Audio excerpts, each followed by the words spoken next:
Hey guys, good night, good morning. So are you ready to do some hair today?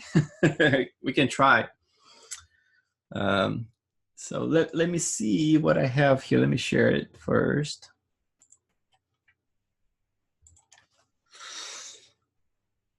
Yeah, a couple of things that I was doing yesterday. I was doing some tests actually with the refraction of the glasses because if you saw the renders I had on Instagram, and they look like this, right? So the refraction looks kind of okay in there. It's doing what I'm seeing in the reference, like basically like his face is shrinking when you have the glasses in front.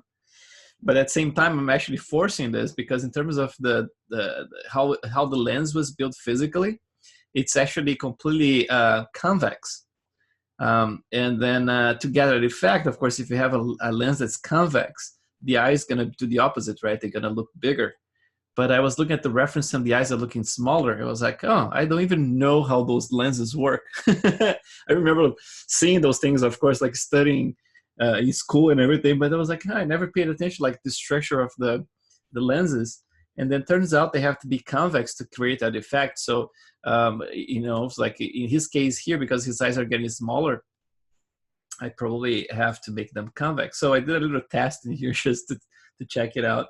So you're gonna see like I totally exaggerated the one on the right in here, and the one on the left, basically like this one is the old one that I had, but instead of like dialing the refraction to minus, instead of like having one as a minimum for the refraction, so no refraction at all, I was bringing below one just to generate the reverse effect, right?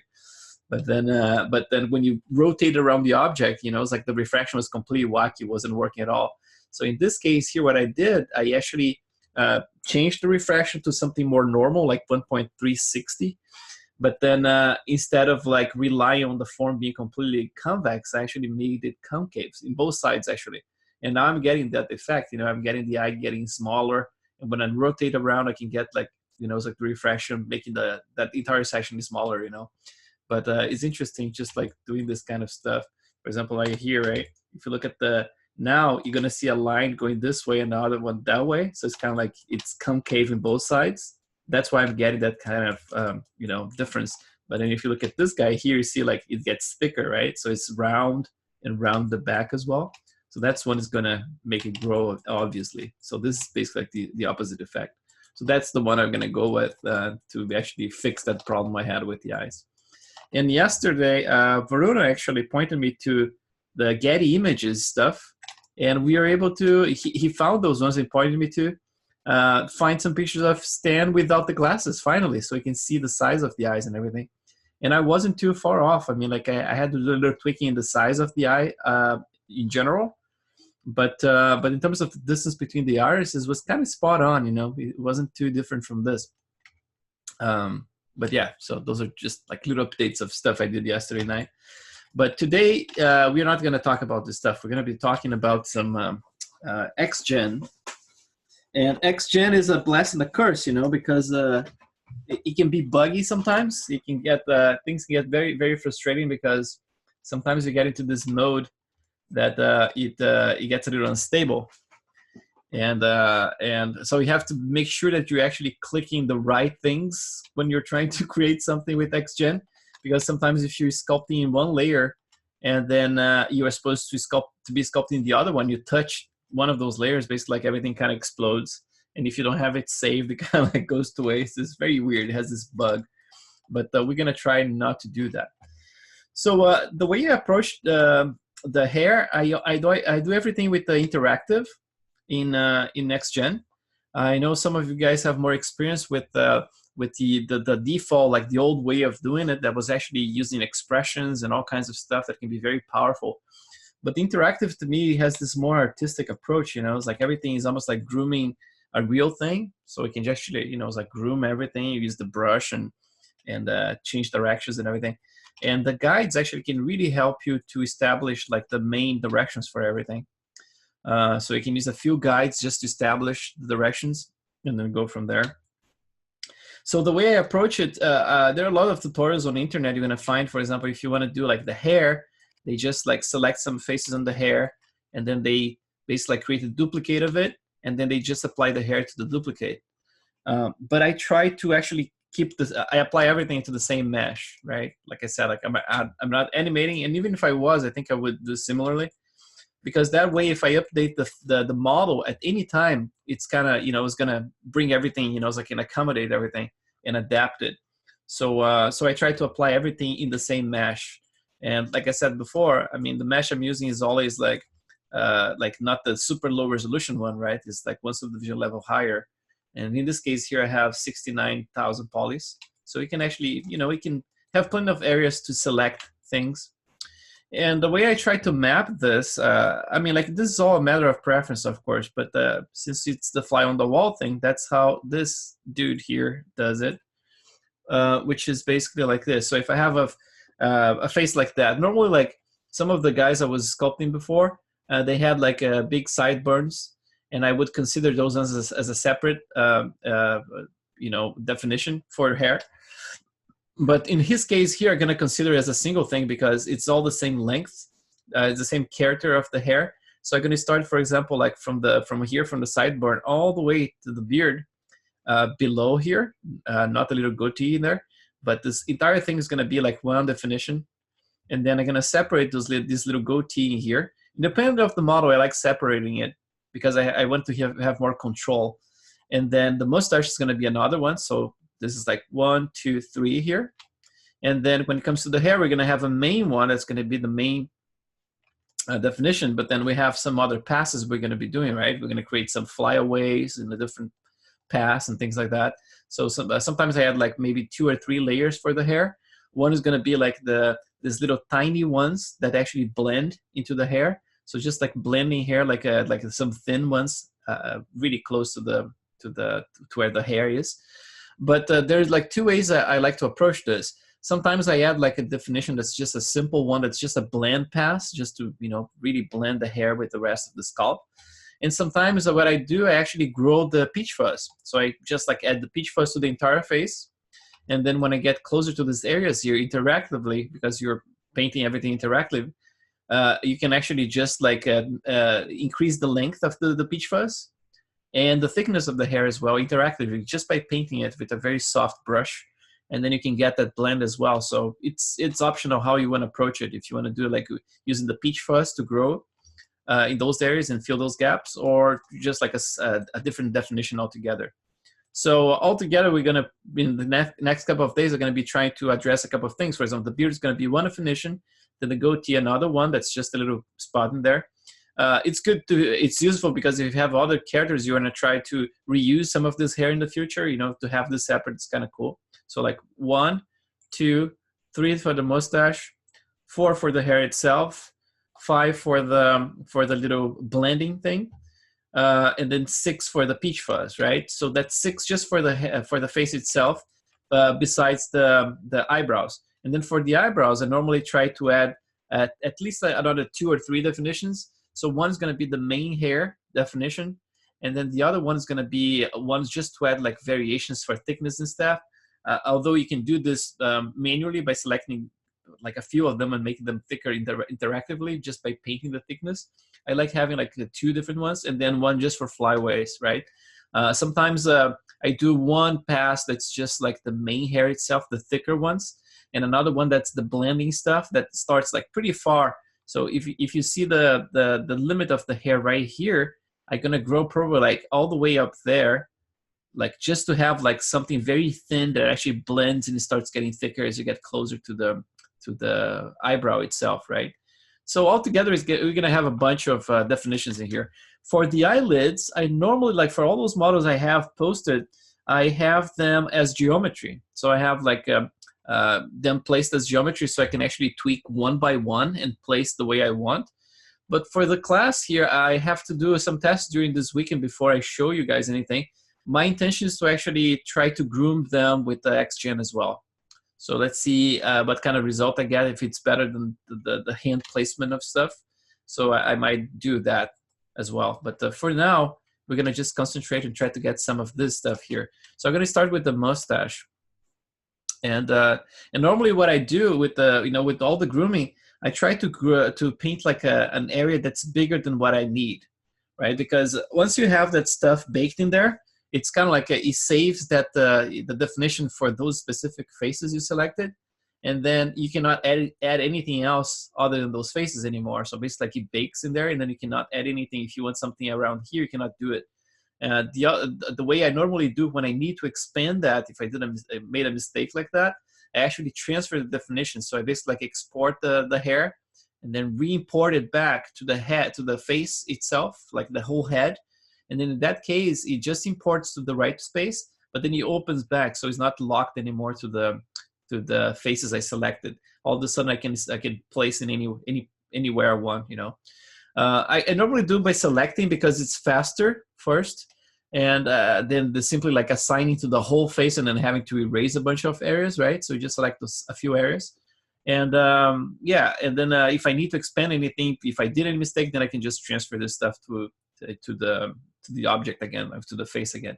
So in this case here, instead of like grooming all the way to this area here, I'm gonna go further, probably all the way up there. So just to have a buffer. So it's gonna be a little bit bigger than this area here. And I'm gonna groom the mustache just until around here. Actually, his mustache goes until here, so I'm gonna go a little further as well, because I want some areas to blend.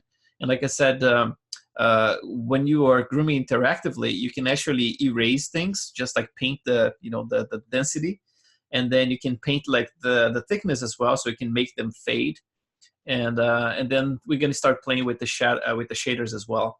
Of course, there's the inside of the nostrils, right? Like we're gonna be doing some of those guys as well. And then all those guys in the ears, we're gonna be using the peach fuzz itself. It's gonna be kind of like a generic pass. And we're just gonna be growing some of those just to add this little fuzz in there. So we're gonna start with the mustache here. Let's see if I move around here. And the first thing I'm gonna do, my face is not completely symmetrical now. You can see like the middle line here is out of place now and all that stuff. But I'm gonna start with this guy here with this tool. That's the paint select tool. And I already have something selected there, but I'm gonna remove it. So basically, like, let's just get rid of that. So there's no selection. And so let's start with this guy here. And I'm gonna make sure I have my symmetry on. So this one is based on the object on X. So I'm gonna try that. And you're gonna see that's not gonna be very precise. It tries to create a precise selection, but it never is, especially if you don't have a model that's symmetrical anymore. So you see it's already not symmetrical there. So I'm gonna just paint roughly here, and I'm gonna try to get as close as possible to the lips, but without actually touching the lips, because we're not gonna groom anything in there. So I don't need to worry about having a buffer, like something on top of the lips, right? I can just, let me turn off this symmetry altogether, because it's not helping that much. So let's go here. And like I said, I'm gonna go a little bit higher than I expected when I saw in the picture, and I'm gonna go around there. And just to have a little buffer, so I don't need to worry if I need to add any blends or anything like that. And then here, the same thing. I'm gonna add a little bit more towards the nose, and then probably gonna eliminate them later. So I'm gonna get here. I'm gonna paint that area, and then eliminate a little bit of those ones in the lips in here. And then go around here, make sure I'm not missing polygons. So let's switch to press 4 in here. You can actually see what I'm painting. So it doesn't have holes. So go back to 5. Paint it right there underneath. Up here, and then a little higher, like I said, probably around there. And I'm gonna respect the nasolabial here. Actually, his, in one side, he ends before the nasolabial, and the other one, actually, this side here actually ends a little bit before the nasolabial. The other one is right against it. So I'm gonna grow here lower, about this much. And all this stuff here, of course, I can blend with thickness and or simply like completely eliminating the hair from there later. I'm just gonna do that. And there's too much here in the nasal labia. Maybe I can add some in the nasal labia and just eliminate later. Just remove that little one. Right, maybe right here. And that should do it for that side. And here. And the cool thing about XGen, you can actually add like hair by hair as well, like one by one. You have like a lot of control with the interactive. It's very, yeah, once you get used to it, like it's really amazing what you can do with, you know, it's like really having a ton of control. It doesn't have the advantage of like all those expressions and stuff for randomness, but you have like all those nodes of noise and you can mix with, you know, with the clumping, all kinds of stuff. So let's see again see if we have any holes. It looks kind of okay. So I need like maybe a little bit around here, get a little bit more under the nose. And like I said, I can eliminate that later. So this looks okay. Maybe a little bit there. Something like that. So that should give like a big mustache that's bigger than we need. But like I said, we need that little area just for have a little room to groom things, you know, so I can eliminate if we need to. So let's switch back here. And then the first thing you're gonna notice here in Maya, if you never use XGen, they have like those presets in here for workspace. And I normally use this XGen interactive grooming here as a preset. And that's the one I actually bring the outliner in here, and then the channel box in here, and then the XGen interactive in here. And that's basically like a little control panel in here for all the grooming you're gonna be doing.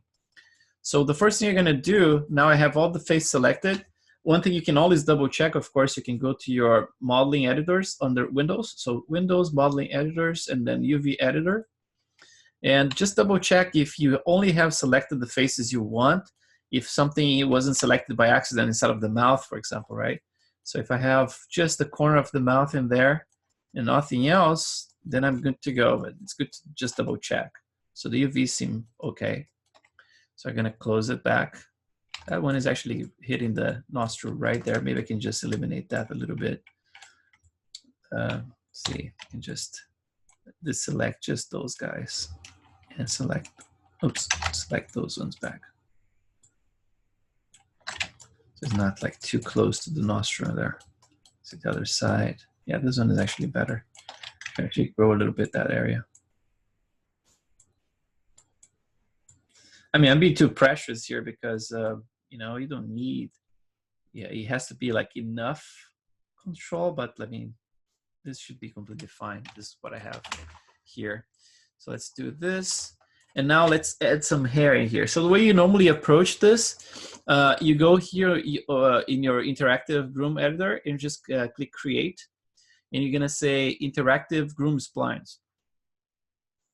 When you click that, you get this little box in here. And then you can give a name. In this case here, I did it like before, so it says mustache. And then the thing that I was looking online, because just to have an idea about the number of hairs you have, right? So if you Google like average number of hair, like hair follicles in a person's head, it's about 100 to 150,000 follicles. And apparently each one of those follicles can actually create a new hair like 20 times. So basically, like in the course of your life, you're probably gonna be able to, you know, have like 2 million hairs in your hair, in your head, something like that. And then when I was doing some research about the mustache, it says that an average would be like 600 hairs in there. So I kind of like I added that number to get similar to that, like 680. So the density by default here is 100. So what I did, I just like kept like bringing it down until I got something like 42, or let's see, even 41, you know, something like that, because I have some more going down in there, so it should be fine. And then the length in here, it doesn't matter that much because you're gonna be controlling stuff with the guides, but I can try to get something that's smaller, right? Since it has a very short mustache, I can try like 1 here. It's gonna be smaller, but still pretty long. And then for the scale, I normally start with thicker hair, around 18. And then when it's thinner hair, I go like maybe like 15 or 14. So basically like the scale here is like a 0.018, right? Although this model here now is slightly smaller than the other ones I did in the past because we are trying to match the scale of the face, right? So I'm gonna try to do maybe like I'm gonna go a little smaller because we can control this with the curve as well. So I'm gonna do like 0.017. And then because the hair is very small, we don't need a lot of CV count here, right? Like a lot of CVs to control the curvature. The longer you go with the hair, if it's a curly hair, you're gonna have to have much more CV counts, right? So for example, like for a curly hair, I would do like 200 per strand. And it's impressive how fast it can handle it, actually. It's pretty real time, even if you have a bunch of them. But it gets much faster, of course, if you have the least amount of CVs in each one of those hairs. So since it's a very small hair, I can maybe like try like 8 to 12. Let me see, like if I want to have like a nice little curvature that I can actually see from up close, let's try 16 maybe. And then I can just apply in here. It's gonna look pretty awesome. Look at that. Looks like, hey, it is me, Mario. So yeah, it looks like that by default, right?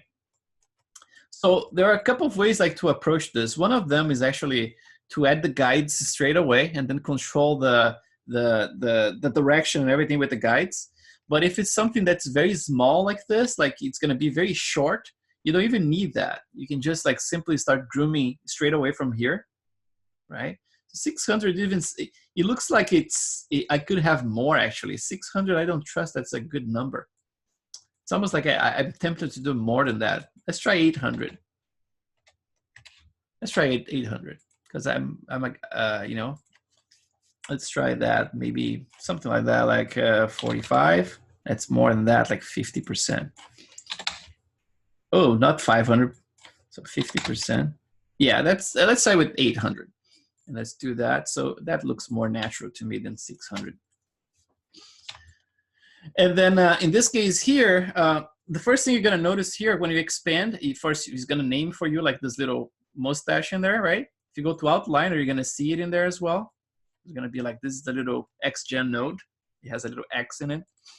And then you can expand it here. The first thing you're gonna notice, you have like the base, you have the scale, and the sculpt. Those are the three main nodes that are gonna create by default.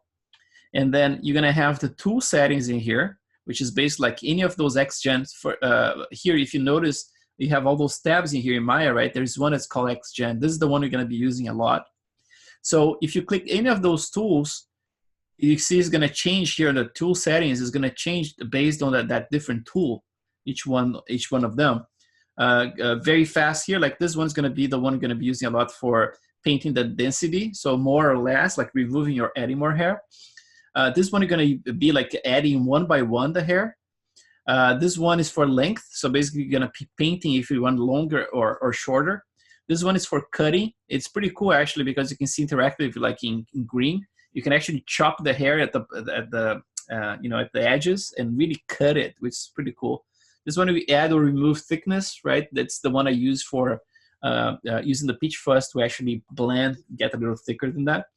This one you're not going to use because, as the description says in there, it's more like if you're transforming this stuff, converting to Maya geometry. So we're not going to be twisting anything. This one I'm going to be using the most. That's the comb tool. I'm going to use here actually. And the grab tool. The grab tool actually can stretch things, or it can preserve the length of the hair. So it's kind of similar to this, but this one actually can stretch things pretty good. This one here is a smooth, and this is the opposite. This adds noise to the hair. It can be selectively, it can be just like hair by hair or general. This one is for clumping. This one is going to help to part things in the middle, like part the hair. And this one is very useful. That's the freeze tool that you're going to be selecting by areas. For example, like if I click the freeze tool right now and I just paint in here, let's go to Z-Sculpt. Oh, let's see. Global, local. Oh, let's see if the other ones are working. This one is working. Why is the freeze one not working?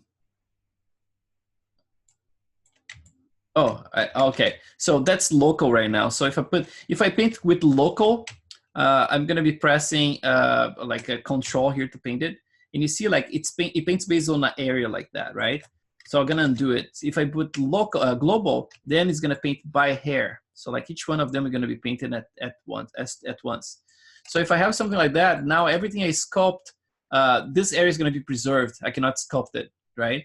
Unless you reverse the whole effect. For example, like here, if I try to paint it grab the comb brush and sculpt in this area, is not going to do anything. But then here is going to do it, right? But then I can invert the effect as well by clicking this invert frozen effect here. So we're just going to do it, and now just these ones are affected and those ones are not, right? So that's the okay. So that's the first thing you're going to be doing. And then another thing I do by default, some of those brushes use volume as the default fall off here. And I switch this one to screen because if it's based on volume, sometimes if you have a funny angle in your camera and you're trying to comb stuff, it just doesn't affect some of the hairs, you know? It just like stays in the same place. But if you have it in screen, it doesn't matter the angle or anything like that, or if something is behind something else, it always works and you can actually brush things. And then of course you have the scaling here, it can be tweaking. This first tab in here, you're gonna see the tool settings is just referring to those guys, right? Everything you do here, anything you click in there, you're gonna see the tool settings popping in here. But then, so let's just eliminate this one. But then when you go to attribute editor, then this is related to those layers in here. So you see like it's gonna change if I click in each one of those layers. So the mustache base here, this one is the one that actually can control the density even after you already define. For example, I define like 800, right? But if I wanted a little bit more, I can put like 1.5 here, for example, and then it's gonna add more hair, right? Like a 3, like more hair. So you can control still. It's not like it's locked, you know. If you feel like it's still too little, you can actually tweak. Same thing going back, like half of it, you know. But then after you start grooming, if you play with this too much, sometimes you get some artifacts and stuff. So I would try to avoid that. And then let's say you did the whole grooming and now everything is curly, but then you're not getting the curvature of them because you only have like 16 CVs, right? At any time you can just tweak this, for example, like 32 and rebuild, and it does super fast. It's already rebuilt. You can sculpt now. You're gonna have a nicer curvature. In our case here, you're gonna just keep very low. Rebuild. And like I said, like you can start sculpting stuff straight away here because it's just like a simple hair, but I would have to actually do get back with the length first. So let's do it differently in each part of the face. For the mustache, I'm not gonna use any guides, hair guides, because it's super simple, right? But then when I get more towards the beard, we can use some hair guides to show you how it works. So for this one here, first thing you're gonna do, I'm gonna click in this scale one, so the length tool, right? And then you're gonna notice here if you click in the tool settings, right? Because everything here is gonna be referring to this tab, everything here is gonna be referring to this tab, right? So tool settings. And then I have this invert frozen effect, that's not what we want. And I want scale, and it's the incrementing here is going down, for example. So if I just try to brush straight away, let's make sure you have selected this sculpt layer at all times. This is very important. If you're doing anything in the other descriptions later on instead of the mustache, you have to make sure that you have it selected and edit it's red.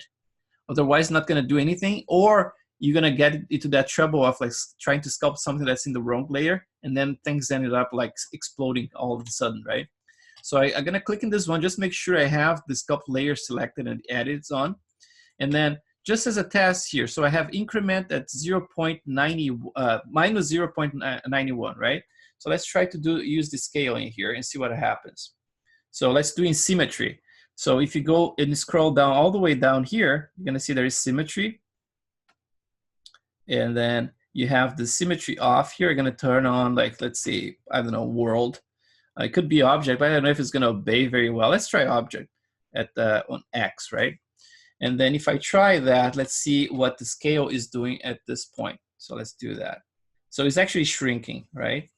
And it's going very fast. It shrink really fast because of the intensity here for the strength, right? If I don't do something more subtle, let's bring it down all the way. And now it takes a long time to shrink, right? So that's nice to have control. For example, you want to do like very small increments like of size and stuff. In our case here, we can actually crank it, and we can actually define here the minimum length, right? So let's say I want something a little longer. If I do something like, let's see, 0.387, right? And I start shrinking with negative in here, increment minus, right? It's going to stop shrinking when I hit that number, right? So that's the length that I got at the 0.387, right? Which for, in his case here, looks like it's a little bit too long. So I'm going to do a little bit less than that. Especially in his case, he's shaved, right? Like he shaved and then he grew back. So it's probably like we can kind of trust that's a good reference for length in there. And then now we have like a length that we kind of like, for example. It can be a little shorter maybe, but let's deal with this later. I'm going to click this little brush in here. And again, I'm going to switch to screen if you don't have that already. See if it's surface by volume by default. I'm going to switch to screen. I'm going to turn off the invert frozen effect because we don't have anything frozen. So, you know, we want to make sure it can sculpt inside of the unfrozen things. And then there's this control here that sometimes I avoid using it. But if you want to use it, it's called collide with meshes, right? So this one is to avoid penetrations, right? So if you're sculpting here, that's going to make sure that the hair is not make sure, but do its best not to have any penetrations happening with the surface itself. And you can define the distance very small, for example, so you can get really close to the surface if you want. But sometimes the effect is not exactly what I want, and sometimes I turn it off altogether. And I just I try to do very carefully so I don't, you know, go under the skin. So in this case here, let's try to go back down here. Let's see the other controls. I'm gonna turn on the symmetry, and let's see. Yeah, so I have my brush selected. Okay, let's go to the symmetry in here. Each one of them has a symmetry that's independent, as you can know, you can tell. So I was under another tool. If I turn on the symmetry, it's not going to turn on the symmetry for everything, which is really cool. Actually, you can have like an independent control. So now I certify myself. I don't have the invert frozen effect here, so that should work. And this screen is on. So and the symmetry is on too. So I'm going to start doing like a little, just like brushing it down. And you see, like the first thing you're going to notice here is that because I'm trying to create this prevention of trying to prevent from intersecting with the face, right, by using the collide with meshes. Now the roots, you're gonna notice they have this little weird little curvature in there. You know, it's kind of like bending in a funny way because it's trying to keep things away from the surface. So if I go smaller with this, let's go like let's 0.05 or something like that. It should improve a little bit. So it gets a little bit closer, but still not like exactly what I want. So that's why sometimes I just like turn it off altogether. So I'm gonna turn it off, and I'm just gonna brush instead of like brushing from this angle, brush more from the top like that, so I can actually see when things start to intersect. I'm just gonna do that, like starting intersecting right there. I'm gonna just brush back. And it's a very, very simple process, just like brush it down.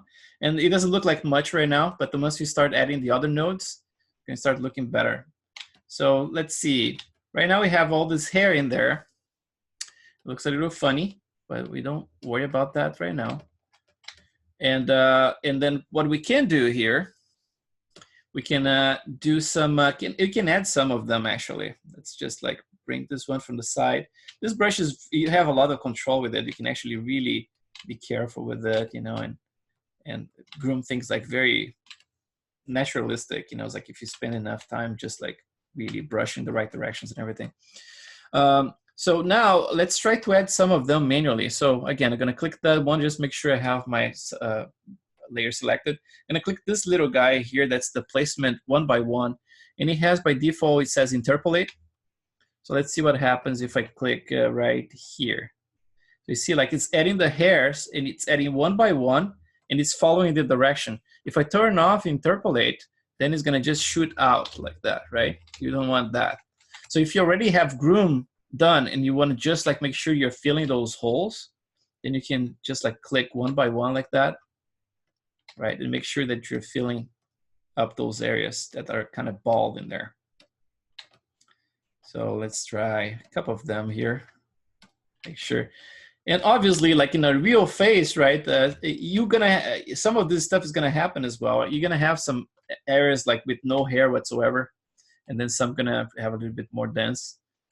And then when you get to this area here, the way I try to treat like XGen with this interactive XGen, it's almost like trying to treat like the real deal, you know? It's like if I need to trim something, I'm gonna trim like I'm using like a razor or something.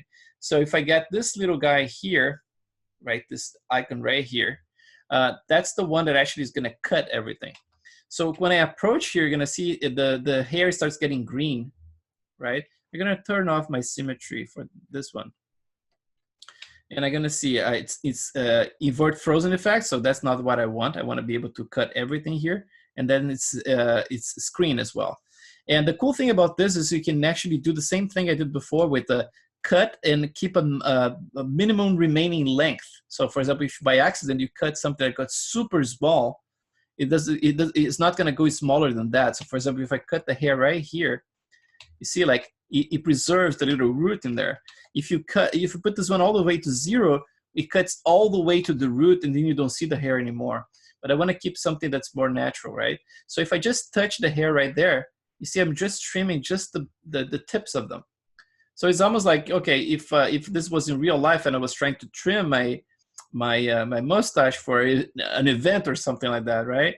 Then I probably would be doing something similarly, you know, like with a little scissors or a little razor in there. And so I'm gonna do this trimming here, and then of course randomly we can add more like variation later and stuff. But for now, I'm just gonna do what I'm kind of seeing in his face here. That's probably what he did, or someone did for him, just like groomed in there and removed this stuff from the top of his lips. So I'm gonna just do that. Right, just cut it all the way. Yes. Oh, some of them are going down actually, his face in there. So I'm gonna keep them in there. And then I'm gonna switch back to this, to the brush one. And I'm gonna just make sure that I don't have anything intersecting in there. I'm just gonna pull it out a little bit. And I like this way, like I said, like if you have the prevent intersection thing, you get some weird curvature sometimes, but with this one, you can actually force them until they are completely straight. So let's do that. And let's, to grow the brush, you press B and hold it, and then you click and drag, and then you kind of grow the brush, right? B, and then click drag. Or you can just go here in the size as well and do that way. And then sometimes the hair starts getting a little funny in a way that, you know, it's like the shape of it starts changing too much, and sometimes it starts breaking, especially if you have a lot of noise assigned. And then when that happens, I normally just like rebuild the hair, and it solves that problem. You know, it's like you just do a couple of times, like rebuild like 3 times in a row, and then all of a sudden things like resolve it themselves, you know. So now I have that hair in there. Let's play with some of those modifiers, right? So I have like a very basic hair. I can remove some of that stuff from close to the nostrils, right? Or I can add some more. In this case here I'm gonna remove some. We're gonna click this guy here, that's the density tool. And I'm gonna just press B and then drag and make it smaller like that, so I have more control. And let's see, by default here is decrease, right? Let's see, interpolate. Let's see if I'm decreasing or increasing.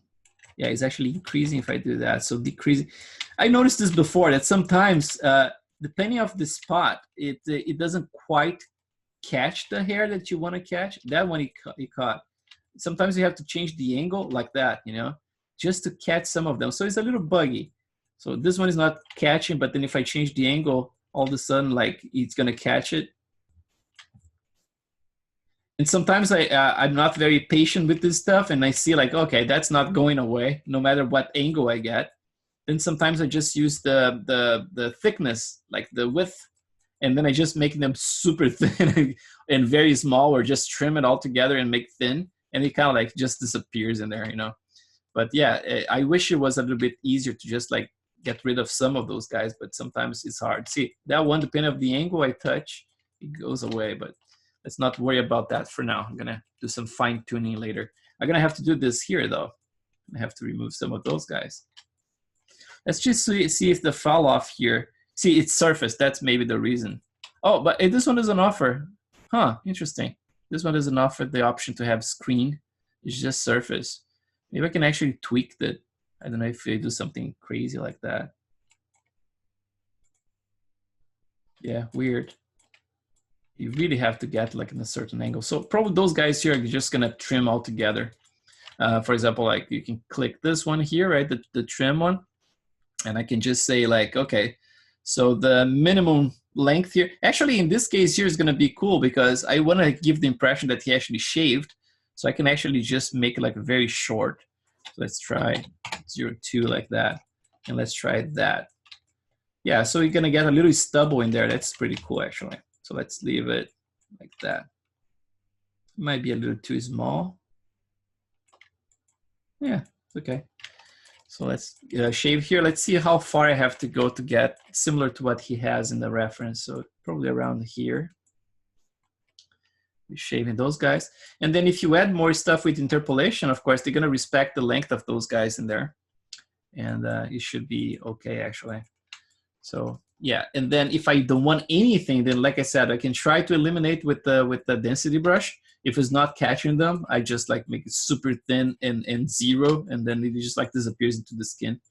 Because at the end of the day, it's gonna be a lot of layers here, right? We're gonna be working with the peach fuzz and all that little stuff. So all this stuff here is kind of like it's minor, you know. It's like it's almost like I'm not gonna be that precious that, oh man, now I cannot sleep because I left some of them behind in there, you know. It's just like, no, it's gonna be massive, gonna be so, you're gonna have so much hair everywhere that we are not gonna worry too much about those. And I can do the same around here. Let's eliminate those guys and keep just a little shaved right there too. And maybe add some manually just to fill up this gap around here. There, and then here. Here, something like that. So let's add some modifiers here. I'm gonna click in the mustache, the description in there, and I'm gonna be the noise. The noise is the most useful one of all of them, I think, other than the guides, of course. But the noise really does a lot of cool stuff. So in this case here, I mean, like by default is super strong, so we cannot, you know, it doesn't look like much, right? And I don't have a lot of CVs, so it's gonna look pretty messy. But then again, click the noise and then go to your attribute editor here, right? And then I'm gonna start playing with the magnitude here. So you see like interactively, right? Starts like, see like how squarish they are. So let's pretend we want to do this very long like I'm doing here. So for you to get the curvature pretty nicely, you just go to your mustache base here, like I said before, and you can crank the rebuild here to like, let's see, 64 here, and look at the difference.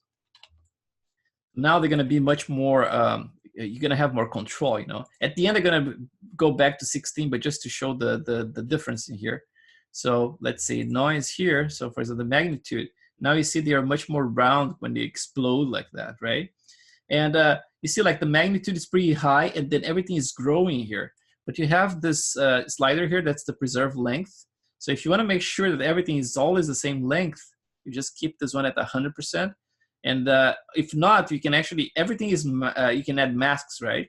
So if you want to add some random length in here, you can actually click this little button, or you can even paint a map and have stuff, add like a noise map in there. And then you're gonna get like a lot of variation in the length. That one of the questions that Palomita had actually was like how to add like variations in length, right? So this is one way of doing it, just using a map, like a noise map in there. So I'm gonna keep this one at 100. And the magnitude here, I'm gonna go back and just like add enough for some variation like that. And then correlation, I'm not sure what it does. It's kind of like it just like randomizes things somehow, but I don't know exactly what's the intention of it. I normally use just like if I want to randomize things, but that's about it. See, like if you get the higher numbers, it basically like doesn't do much anymore. It's kind of like, it's a funny thing. I'm gonna keep it 0. And then the frequency here is when you really add, like if you want a more curly like that. So in that case, like curly hair, right? You're gonna have a lot of those, and the more curly you go with it, the more CVs you're gonna need, right? So in his case here, it's very short and it's not super curly. His hair in general is not super curly. So the frequency I might keep like around maybe like 2 or something like that. And I still feel like that he needs much more hair here. So I'm gonna go to the mustache base again, and I'm gonna use this density multiplier. I'm gonna try to crank it, maybe like, yeah, something like 1.4.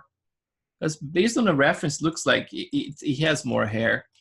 And then especially in this area here, seems like he has more as well. So I'm gonna go back to my sculpt layer, click on it, and I'm gonna just add some more here as well. Just try to, especially around here, this area right below, right? That is gonna be a little bit more dense than in other areas. That's by hand, right? I love this tool, just like placement by hand. It's just like, it's really awesome. Just have a lot of control. You can do that, I suppose, with the eyelashes. Like I said, I never did eyelashes with XGen, it was always geometry. But I'm supposing that once you have the guides established in there, I suppose you can just like click and add things manually with a lot of more control. And then at the end, let's see if it looks okay. Yeah, maybe like, yeah, have more control. And at the end, you can add maybe like some clumping, right? Like just to get those little hairs to actually touch each other and come to a point. Maybe like every like 2 or 3 of them. I like having the clumping happening. I do this manually with my geometry, but in this case here, it's gonna be, you know, if we're gonna try to do that with the XGen, I think that's the way to approach it. Let's keep working here some more. So now let's pretend like, of course, I'm gonna keep working this stuff later as well, right? Because right now we're just like adding the base of it.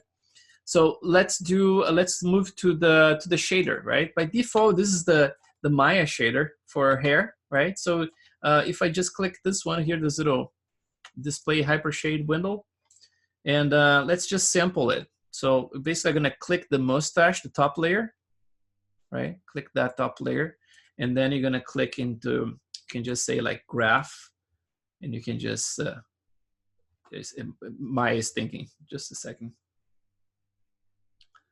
Okay, graph, and then graph materials and selected objects. And now I have this hair physical shader, right? That's the default from Maya. So the first thing I'm gonna do here, let's work with the creepy toothless guy, because he looks super creepy when he is toothless.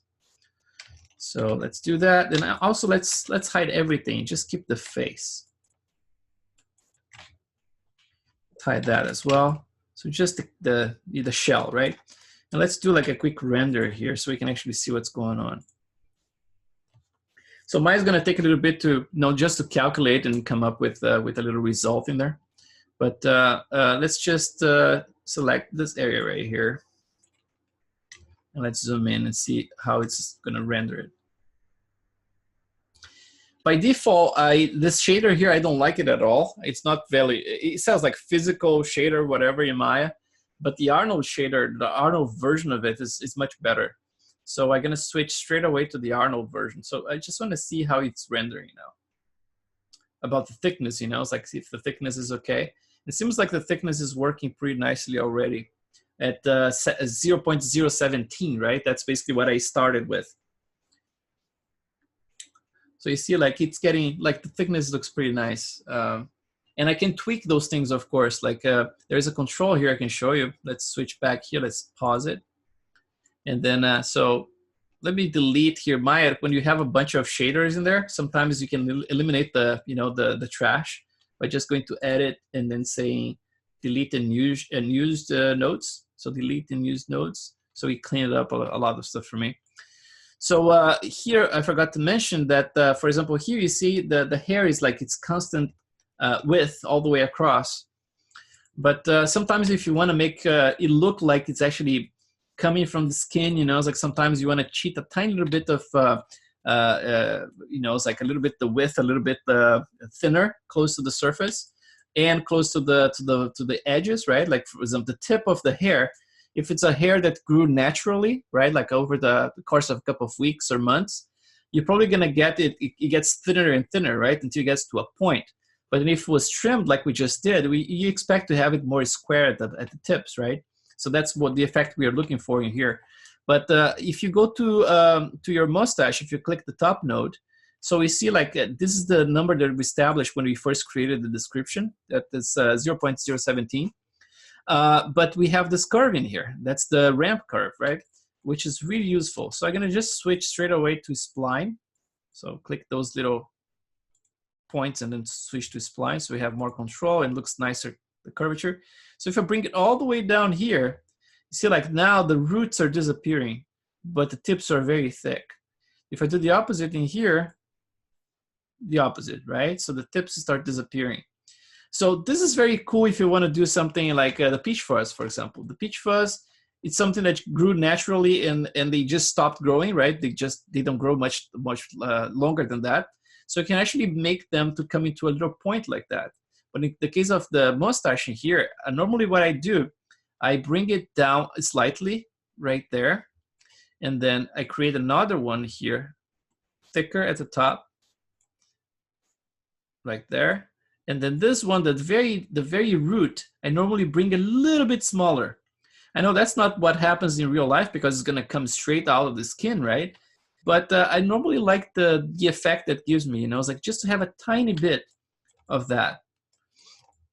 So yeah, so that's basically what I normally do, you know, it's like I normally have a curve like that. If I want something more drastic, of course, I'm gonna start like really cranking this, right?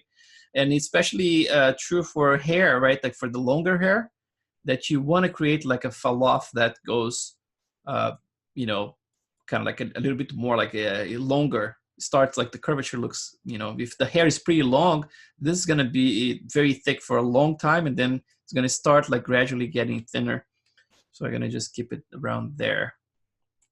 And then a couple of things you can change here too for the visibility in Maya. You can click this one here that's called tube shade, right? Now you're gonna see shaded as a tube. If you look closely here, right? It goes from something that's very flat to a little tube. So I like using this one to see in real time because I can have an idea of the thickness. And the other one is this one here. If you scroll down, you're gonna see under Arnold, you have this one that's ribbon, but by default it's just a ribbon. But I normally use the thick for rendering, right? I think it gets a nicer result, like it looks more natural. And then, like I said, I mean, like since we have this hair that's just the default Maya hair, let's add the Arnold hair. So we don't want the Arnold physical shader. So we're gonna switch to the Maya physical shader. We're gonna switch to Arnold, and then let's go to shader, and then you're gonna find here standard hair, AI standard hair. So I'm gonna click that one. And then to assign it, by default, you see it's pretty dark, right? I'm gonna just click the top of the node as well, the mustache in there. And then I can just drag and drop with the middle mouse button or just click the right button and then say assign material to viewport selection, right? So that one. So now if I click the mustache itself, you see it already turned much darker now. And if I click in the mustache itself, and if I keep going towards the side in here, now I have the standard hair. So to make things easier for me to see what I'm doing here, I'm gonna just say stan, and I'm gonna use this as a suffix, right, for everything. You can even do like all caps, stan mustache. A mustache or question. So mustache, so that's it. And then, so we are not losing anything. Let's just save the scene for now. And let's see, render task, let's stan render hair 1. Oh, I put 12, fine. So now the more you add hair in here, the more you're gonna notice that the render, the saving times start increasing as well. It adds more to your scene, like the size of the scene starts growing as well. But I still feel like that's very little hair for what I need in here. But anyway, let's do another render. And unfortunately, I didn't save the same position, but Let's do one here just to see the difference. So now it's a much thicker, not thicker, but much darker hair, right? And the way that you control the color for the hair is basically like, it's gonna use the same UVs that you use for the face, right? So for example, if you paint in another map in ZBrush called hair color, for example, and you add like some noise and everything, and it's a black and white map, you can actually use that map to actually tweak the colors of the hair in here. But if it's something like it's kind of random, in his case here, is like it's pretty salt and peppery, right? In that case, you can actually use just like a noise, node just to colorize it. So but if you want absolute control, of course, you would have to actually do the noise in a certain way. For example, like if it's a little darker around here, keep it darker. For example, when you're painting ZBrush or Photoshop or Mario, whatever, you know. As long as you have a map that actually can guide XGen to render, an Arnold to render that color, you know. But in this case here, what we're gonna do, we're gonna tweak this let's go back here. So it's very dark right now, right? And it doesn't have enough, you know, by default, I would add maybe a little bit more of specularity, right? So it's not very specky right now. But we're gonna start adding some salt and pepper effect to it. So the first thing you're gonna notice here, if you go to your stand mustache, that's the shader, right? You have the melanin in here, and it's all the way to 1. So if I bring it all the way down from 1 to 0, now all of a sudden you lost all the melanin, so it's white, right? So we gotta get like white hair straight away. So with that in mind, you can actually use like a noise map naturally to actually add variation in the salt and pepper there, right? So if my melanin is controlling the blacks and whites, I can actually mix them with a noise. And then if you're using like, for example, like a little bit more like a blonde hair or something like that, you can add more redness to the melanin. So when you see like a backscatter or something, you're gonna notice that it's gonna get more like reddish, right, against the light. Sometimes, I mean, like I turn it off completely, especially for this kind of hair in here, or sometimes I keep very, very little. And then the other thing you can actually do here is to actually add some randomize the melanin, right? So I'm gonna click this one, randomize, and let's see, it's gonna naturally add some more salt and pepper for me, just by adding some variation. But I want to have more variation than that, so I'm gonna plug a map in here. The base color here as well, for example, like the base color here is white, right? If I switch this to something like crazy here, just so you can see, so red. Now the base color is red. It's still respecting the melanin, right? But as you go lower, you're gonna start seeing more of the redness, right? Because it kind of like mixes with it. So I'm gonna try to keep this one white, because I don't want any color in there for now. I'm gonna be opening mic for you guys very soon. And so let's plug a map in here. So the melanin, we already noticed that that's what controls like how white and dark is the hair, right? So let's set a map in here. So I'm gonna click this little checker, and I can go to my default stuff here. So I have the noise in here. I'm gonna click that noise. And like I said, like I mean, like this is it's considering the UVs of the entire head as the scale for my noise, right? So I have to be careful, because if I keep it too big, it basically like it's not going to add a lot of variation. I have to make sure I have enough frequency that I can actually add this variation in there. So let's do the amplitude in here. I'm going to just bring it down a little bit. Let's see. Actually, let's keep it like that. Let's see, the amplitude a little bigger. And let's try to reverse this first. So the ratio here is 0.7, but this one, I don't think we need to play with it too much. I think the one that's good to play is the density here. Let's see, there's one control that I normally use. It's the frequency here. So from weight, I'm gonna go higher. So now I have much more density in there. You're gonna see, if I go back and forth, see like it goes from gray, has a little bit of spots in there, and then it's gonna get very crazy. like that, right? So I have a ton of variation in there. And then sometimes what happens here is the dominant color is actually white and the black is actually the opposite, right? It's just like very little black in there. It's just the spots. So sometimes the best way is to just go to color balance and then actually not color balance. You just go to effects and you can just invert it. So you invert the effect. So now you're gonna see the dominant color is much more the white color in there than before. I'm gonna click it again, you're gonna notice like this changing, okay? So invert, so you're gonna see the dominant color is gonna be more black with spots in white, right? If I click invert, then it's gonna be more like white with spots like black, right? But it's still kind of big in there. So what I'm gonna do, I'm gonna just crank my frequency a little bit higher. Because like I said, this little square here is the size of the entire UDIM, right? So if I keep cranking it, I should get like more like you see like it's getting very, very specific, like very few black ones in there.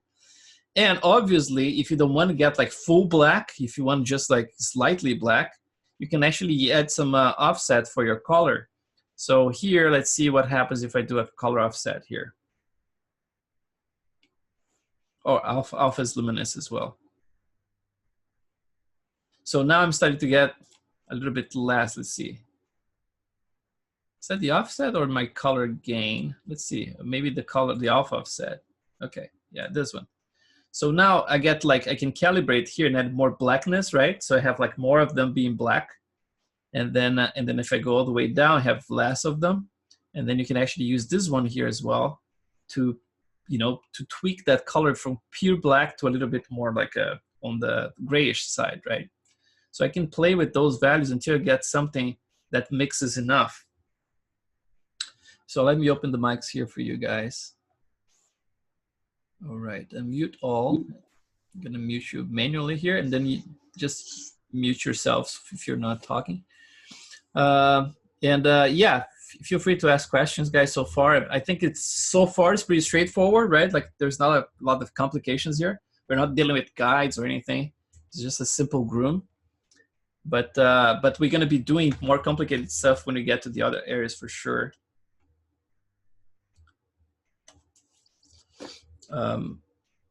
Yeah, I mean, like the thickness, I experimented with Rick Baker and with Dick Smith, and in the past, and that's basically like it was slightly thicker than this, but because of the scale of the entire head was bigger. So let's see, like if I get anything here from like Rick Baker, for example. So this is the groom I did for Rick, and it was kind of like the same thickness. So and it's basically like using the similar thing, right? It's just this one, like the goatee is separate from the mustache and is separate from the, you know, from the beard. So basically like I have more control with those things. And then this is basically what I did here too, you know, it's like when I shaved it, right? You can see the stubble in there. That was basically hair I had in there and I just shaved it. And then just doing exactly what I did, like keeping a small size, like length, like a minimum length. And then you get just like a perfect kind of stubble in there.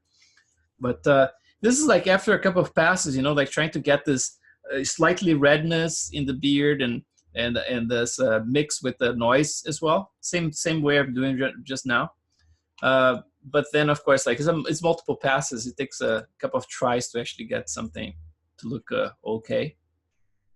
But I'm noticing that with him here, I'm gonna need much more hair than this. You know, it's like seems like I'm not trusting that number that says you know, it's like it's 600 mustache. It's like, hey, that's BS. That's not true. It looks like he has much more than that.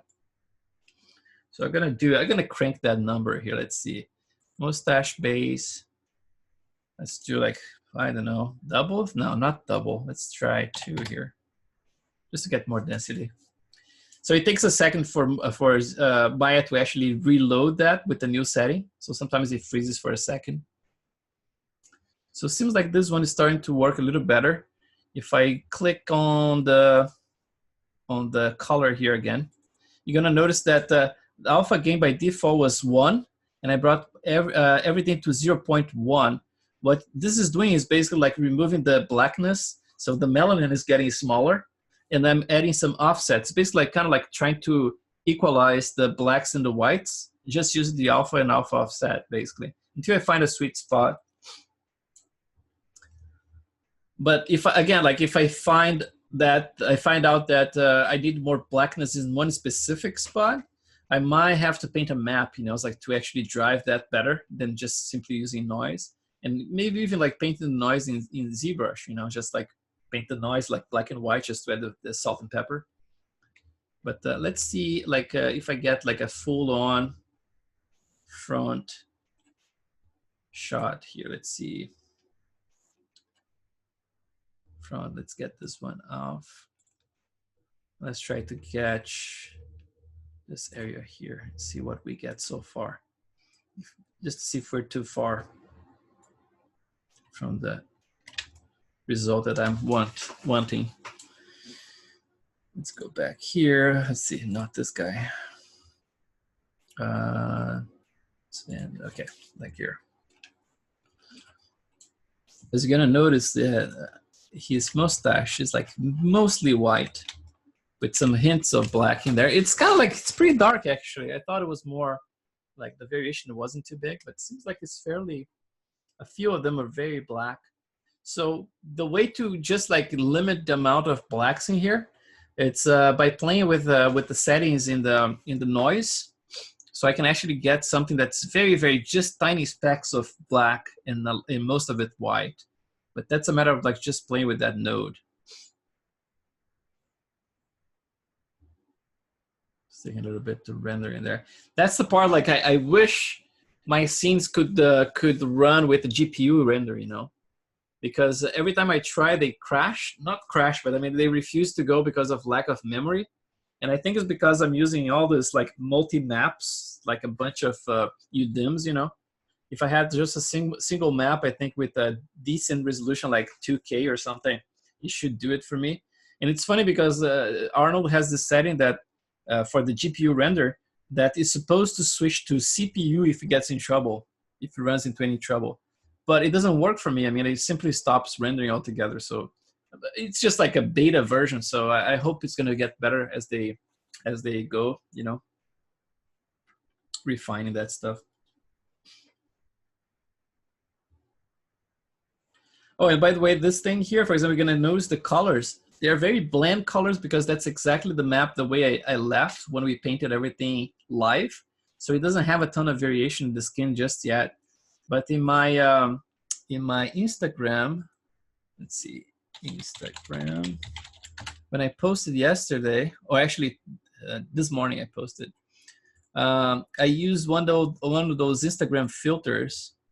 So it kind of looks nicer like that because it's just like there's a filter assigned, right? A photo kind of thing. So it looks like the color is a little bit nicer, but it also exaggerates the stuff that I already had in there. For example, the cheeks are super pink right now and super pink on top of the eyelids, you know. But it gives me an idea. And also the forehead here, you're going to see like those pores are so perfect and artificial. So when you get a little bit closer to the forehead, you normally have a little bit more of a stretchy kind of porous kind of surface, you know. So I'm going to add some more directionality, like a horizontal directionality. And then, of course, like you get some of those lines crossing up as well. Because if you know the way that the muscles work, right, the way you're going to stretch up and down your forehead, you know, during your entire life, you're going to get some of those marks. So I have to add all that stuff still.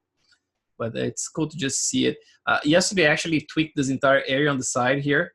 I noticed that when he smiles, like there's this bulge that happens. He almost like starts here, ends here, and then it starts again. So I added more of that, and I started adding some veins as well.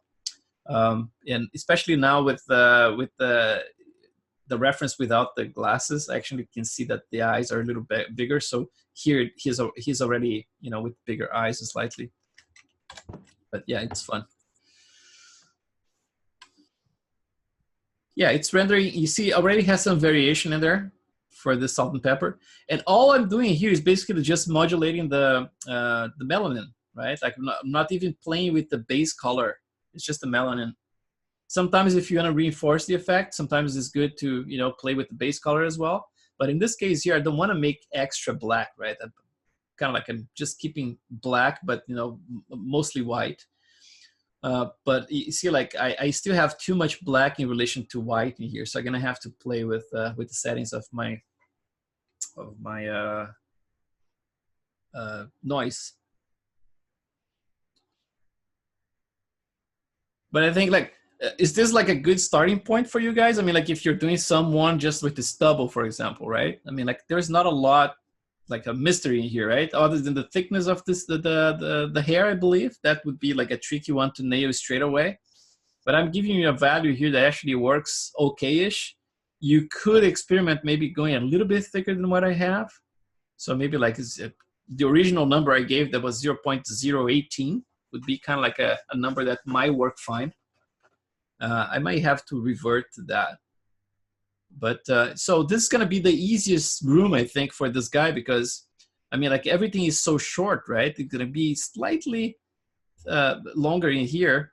But when you get to something more complex like long hair, then it can become very, very challenging. And sometimes just the guidelines is not enough to define things. You know, sometimes you have to add the guidelines and then freeze certain areas and freeze other areas and then pull things together and then draw in space, right? The comb brush is very cool because you have a lot of control for the curvature.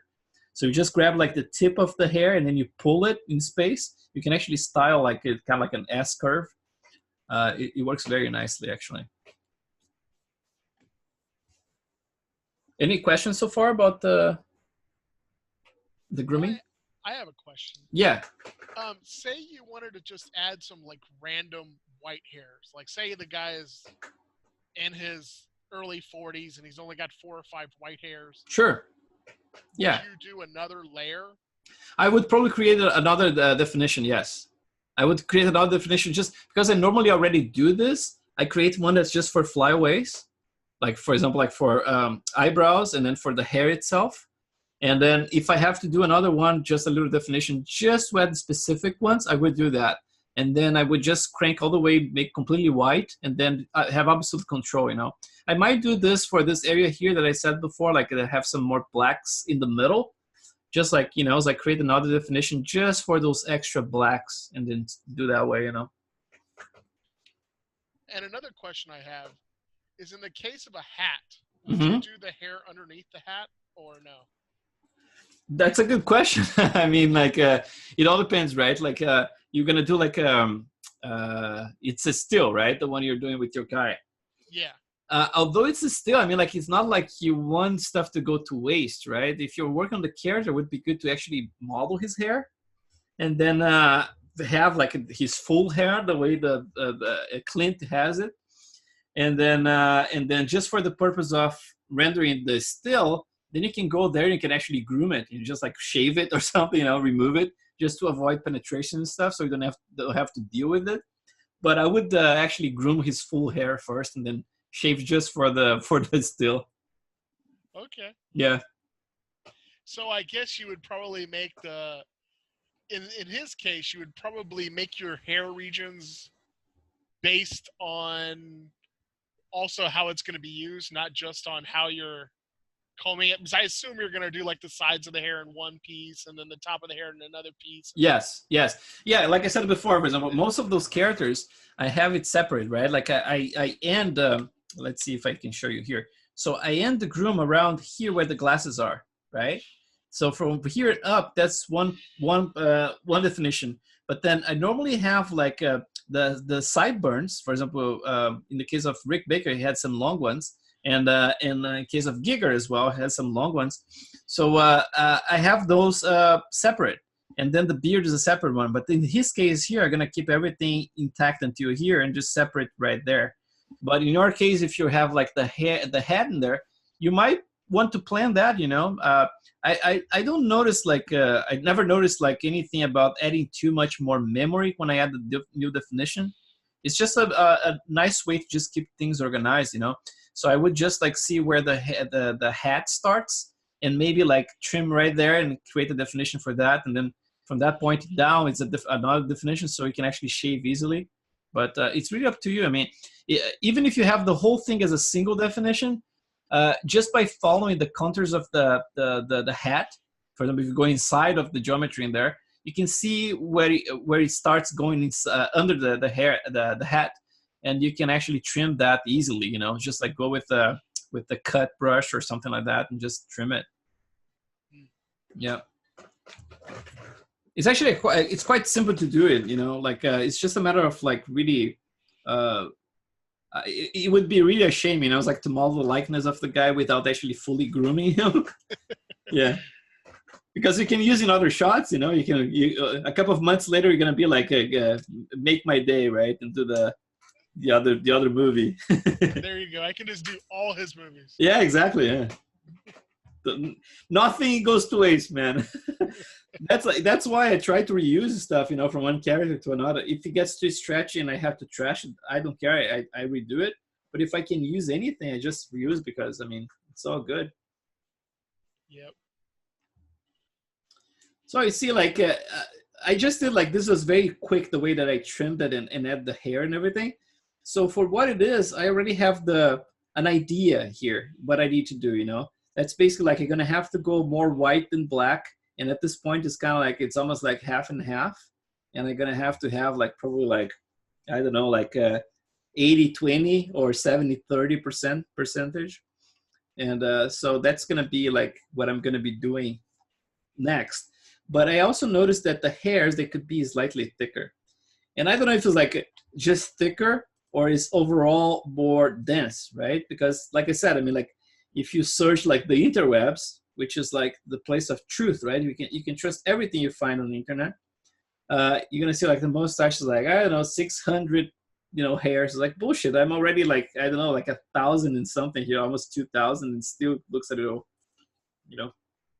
Anyway, but they say that the facial hair, it should be around 10,000 to 20,000 hairs altogether, like the facial hair. So including the beard and all this stuff, right? Of course, they're not counting, I guess, speech fuzz. But the hair itself should be around 100 to 150,000 hairs, right? Yeah, that's a nice little test. So from Kris, here, yes. I have a doubt. I don't know if you have ever rendered an animation with XGen. No, I never did. Never. Ah, okay. I've been testing it, and it's really the hair is really noisy, and I don't know how to clean it without going to like render times like 6 hours a frame or something like that. Oh, interesting. It takes forever, huh? Yeah, it's horrible. So for me, I'm also curious because I've seen that all your renders, the hair looks really clean, even in stills. I don't know if your settings are really high or something like that. Oh yeah, the resolution is quite high. In this case here, I think it was like 3,000 by 3,000 when I rendered. And then you're gonna get the pretty clean, you know. And then of course the samples, right? Like if you're using like, in this case, I think I use like maybe 14 to 16 samples. And sometimes I go as far as like 20 samples for the anti-alias, right? For the camera anti-alias, that's yeah. not. yeah. Because like by default, I use like if I want to do like a nice render, is like 10, and then the multipliers are based like at 3, and sometimes like the scatter at 4 or the spec at 4. But it's normally like 3 times 10, right? So I get like, I don't know, like 10,000, 3,000 something samples.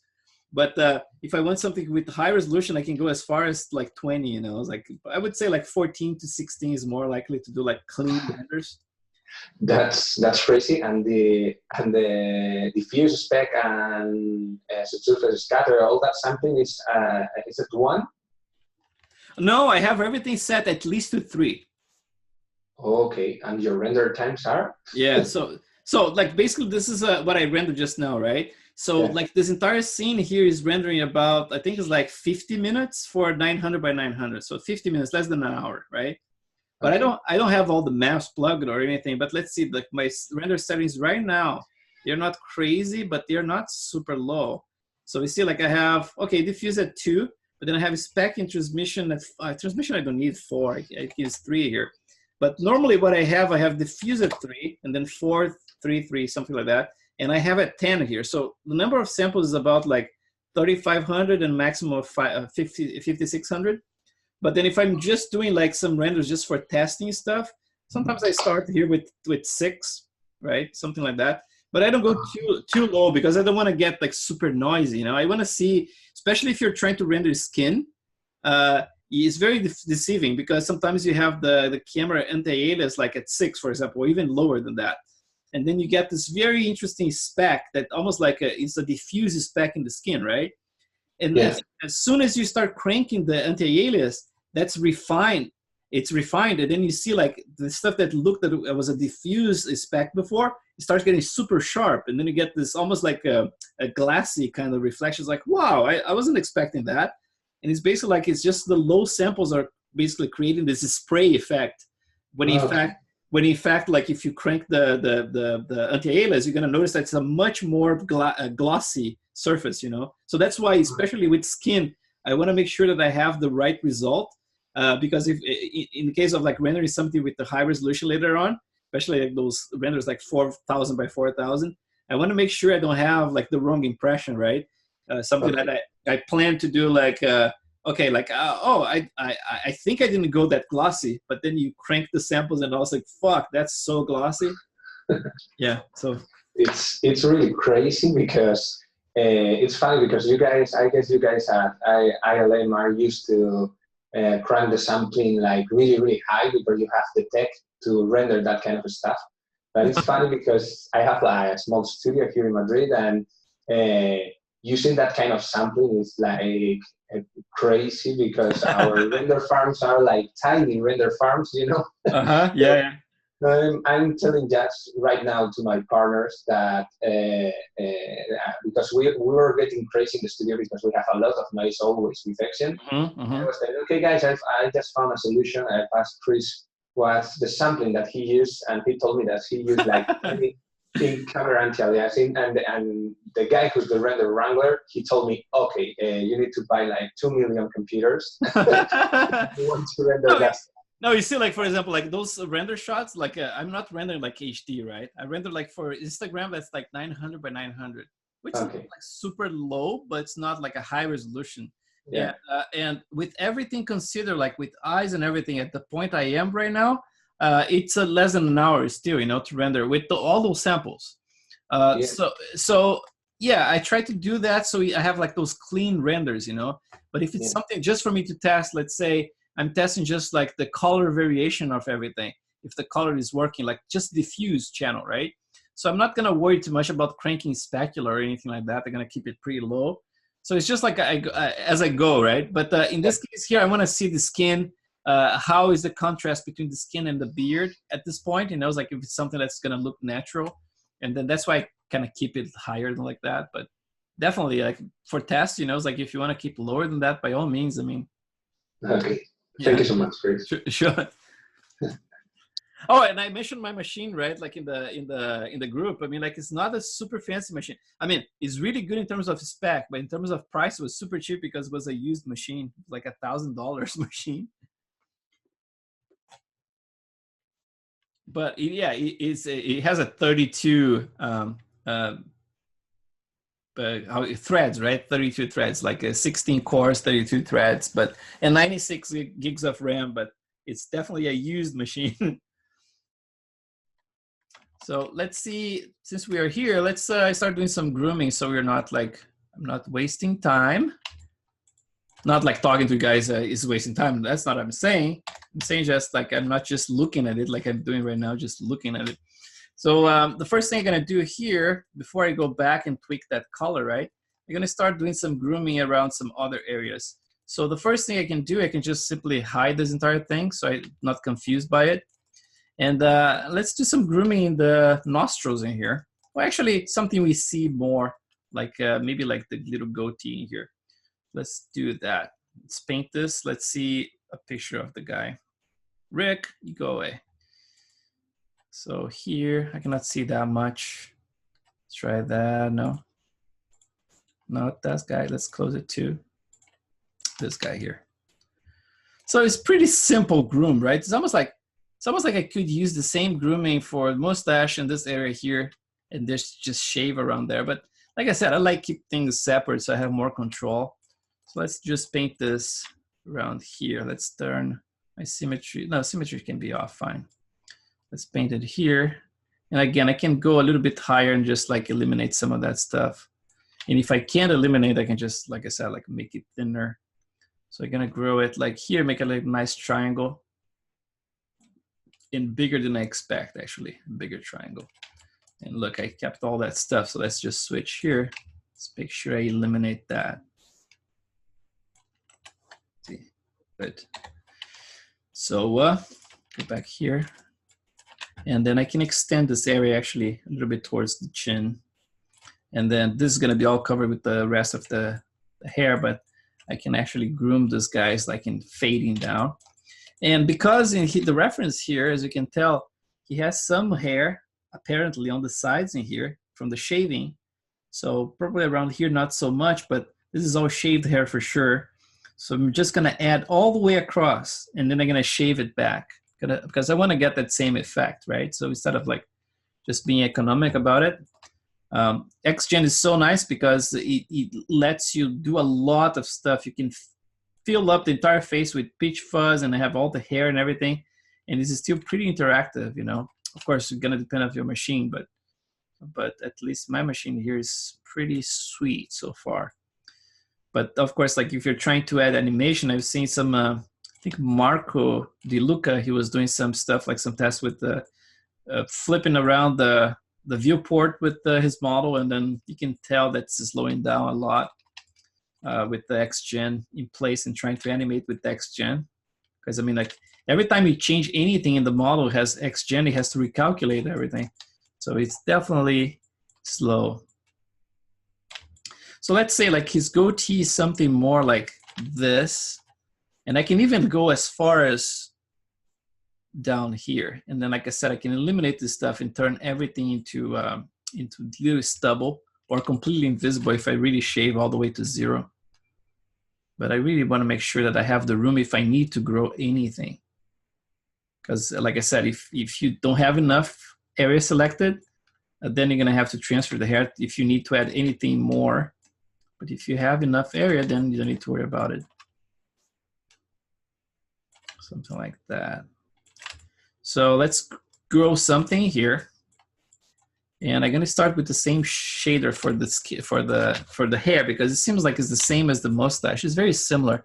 The salt and pepper kind of like a relationship. It's kind of like very similar. So I'm gonna add the same shader. So it's gonna save me some time. So and here it seems like he gets even closer to the lips. So I'm gonna just invade it a little bit right there.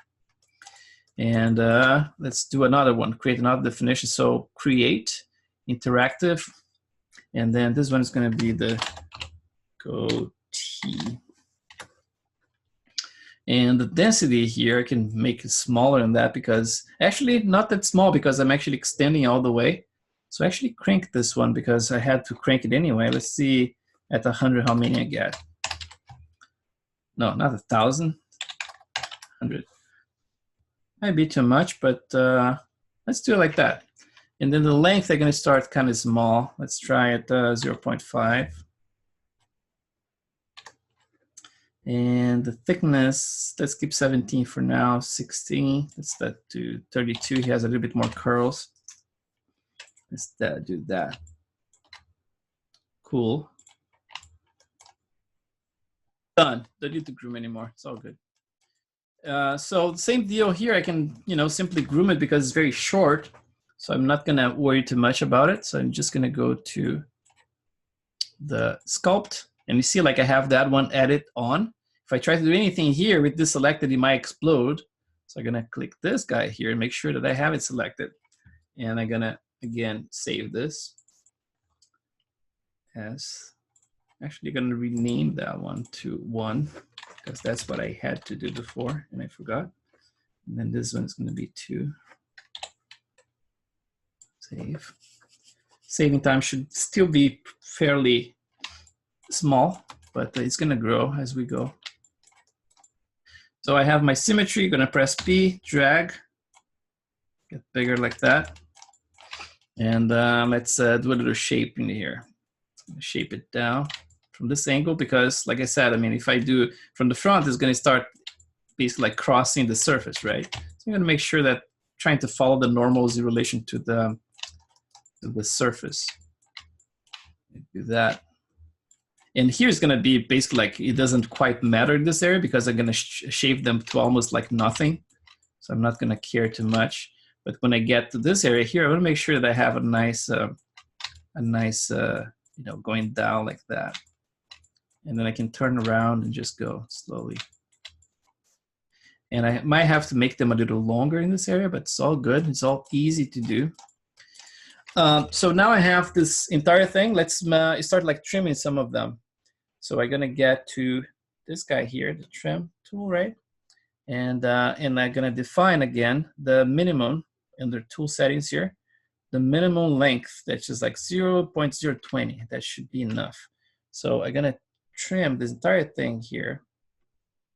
And let's see.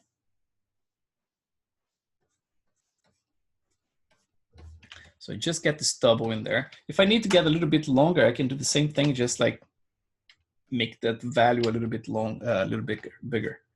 So here, get some of those guys.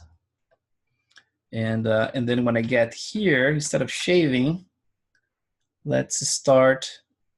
Let me look at my reference here. Yeah, he's shaving all the way to here.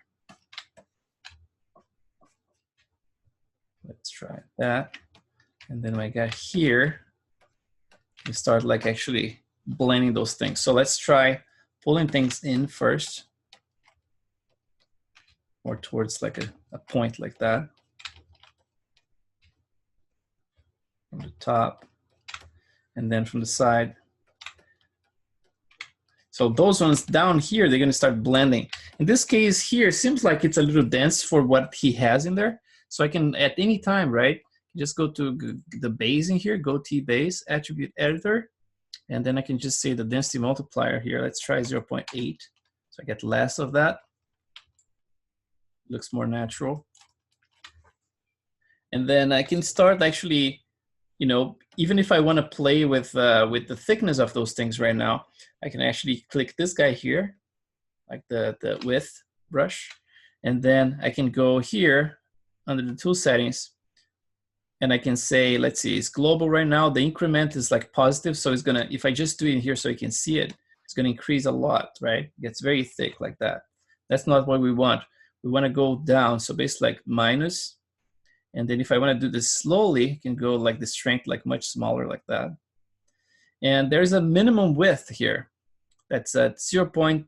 So let's see what happens if I have 0.3 here. So it's going to shrink. Let's see if it's going to stop at some point. It's actually going pretty far. Let's try minimum weight 0.7. Yeah, so it stops right there. So it doesn't go thinner than that. So in this case, let's try something as thin as 0.5, which is like half of that. And then I'm gonna make some of them thinner. So maybe like some of them closer here, slightly thinner, just add some variation. And then some of them here are gonna trim altogether. And I can start actually shrinking them. Instead of like trimming like I just did with the trim, I can actually click this one here, that's the length, right? Put the length in there.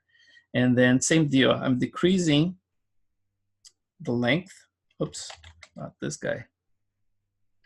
Let's see. Did I click the right one? Weird. Why is it doing that? Scale. Operation is going negative. Oh, basically, maybe like because of the minimum length. Let's see what's going on here. And let's turn off this. Funny, it's actually switching back. Oh, actually, it's actually doing the right thing. It's just because it's considering those guys here part of the plan. So there's the minimum length in here that's kind of, you know, if I do this, then those guys here are going to completely disappear, right? So you can isolate those. You know, you can isolate with the freezing thing. So I can actually freeze those guys.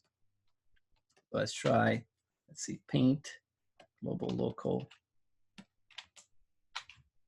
I'm painting those guys here. You can change the size of the brush too, because I want to preserve this nice little stubble. So I'm going to click that one. Actually global, because I want to get the entire hair. So now it's all preserved right there. And same with those guys. So if I get any hair by accident, at least like it's easier to clean it up. Just go right there over them. You fix the entire hair.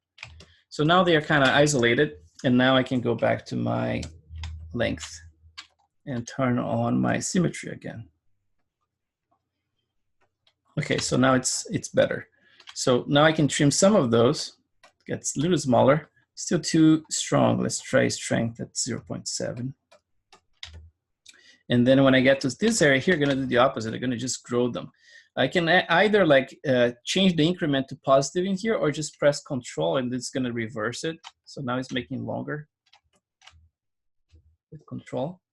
And as with everything, this is gonna be much smaller actually. I'm gonna have to shave some of that. But as with everything I do when it comes to hair, first thing I do, I always add like a noise node. That's the first thing, because it really helps with a lot. I get more of the character when I add the noise node. So now you see I got a little bit of an explosion happening there.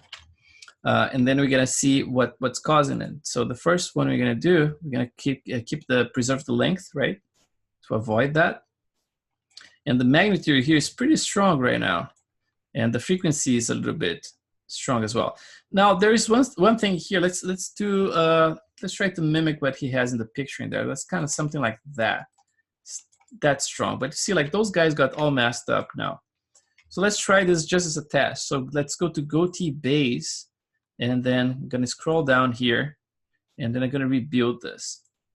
See, like rebuild, like I said, like 2 or 3 times, and then all that stuff is kind of gone. But it's still looking funky because now we have to go back and then make sure that the preserved length is okay, right? So preserve the length. But like I said before, sometimes you get those crazy artifacts, and then you just have to rebuild the hair, and then it kind of like fixes it for you, you know? So now it's kind of like what we want, but I still want to keep like shaving more of this stuff. So I'm gonna shave those guys here, gonna cut them because it has less hair in here based on my reference. And actually they're not coming to a straight point like that. They're actually spreading out to the sides. So I'm gonna get my brush in here. When you already have a noise applied, of course, like you can groom whatever you want to do with this one here with the noise on. But what's going to happen is that it's going to have a fight in here. If you have a noise on top of the sculpt brush, sculpt layer, they're going to try to fight each other. So basically, like you're going to be countering all the noise in the sculpt layer, and then that can cause some trouble sometimes. So instead of like doing this with noise on, I'm going to just turn it off, and I'm just going to groom the hair itself without the noise. And it's actually much faster to do that way, especially if you have clump assigned. It gets much faster, you know. It's like if you groom stuff without those extra layers on the top. So I'm just gonna bring a little bit more towards the outside here, kind of similar to what he has.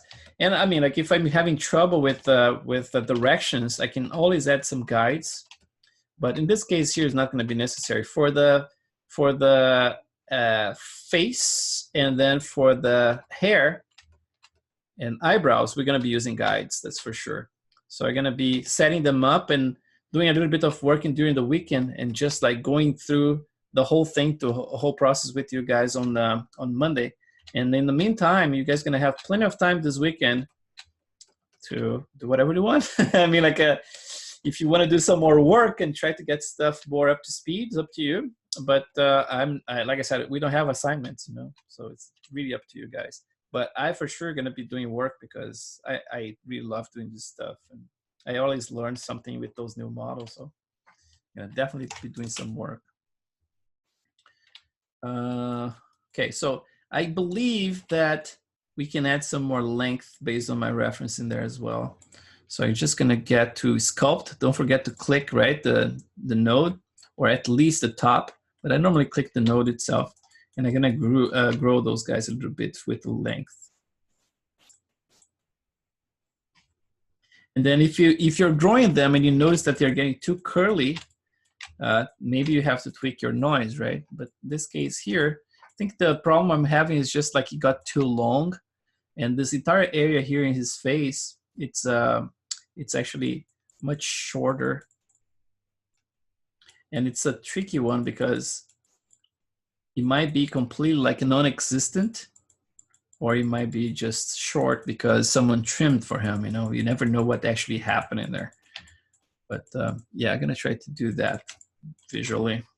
And let's go back to my sculpt tools and then turn off my symmetry. I want to make sure that this area here is a little bit shorter too. And yeah, this is gonna get much more natural as I start trimming this stuff. And I think, yeah, I think it got a little bit too long in the middle. But as a starting point, let's pretend this is something that we can use. So let's go back here again. I'm gonna turn off my noise before I do this. And I'm just gonna make sure that I have a nice little pop out. That and then in. Something like that. And then turn it on again. So let's see, my noise, I can actually maybe use a little bit less frequency perhaps and more magnitude. Let's see if it's too much. Yeah, something like that, I suppose. And then, like I said, I mean, like at any time you can add like multiple sculpt layers. So sometimes I do the noise, and then on top of the noise, I add another sculpt layer. And like I said, that sculpt layer is going to be countering anything that the noise is doing. So you can actually tweak areas and add more sculpting things. And of course, every single of those layers here, they are basically like you have a slider, right? So you can actually modulate. So if you're mixing stuff, you can actually modulate like that and just add a little bit of each, you know. So it's very useful. So let's try to turn on the mustache again. Looks like someone from Mexico. As a Brazilian, I can say that.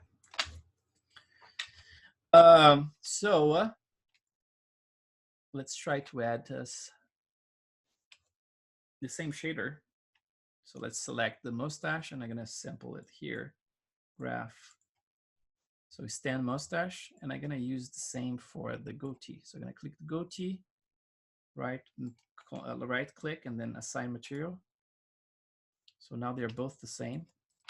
And you can do like a little tweak here. So, so Carlos is happy. Let's make Carlos happy. Let's make a 4. Because I don't want your colleagues to beat me, man. Like, oh, this guy. Yeah, man. Show they off. Are freaking out right now. Show off. No. Show off. He has a big machine. Yeah, but you know, it's like this stuff I'm doing here, we don't do any of this at ILM. I mean, like, this is my little pipeline. They use their own groom things and tools, and it's all like RenderMan, you know. So okay. Yeah.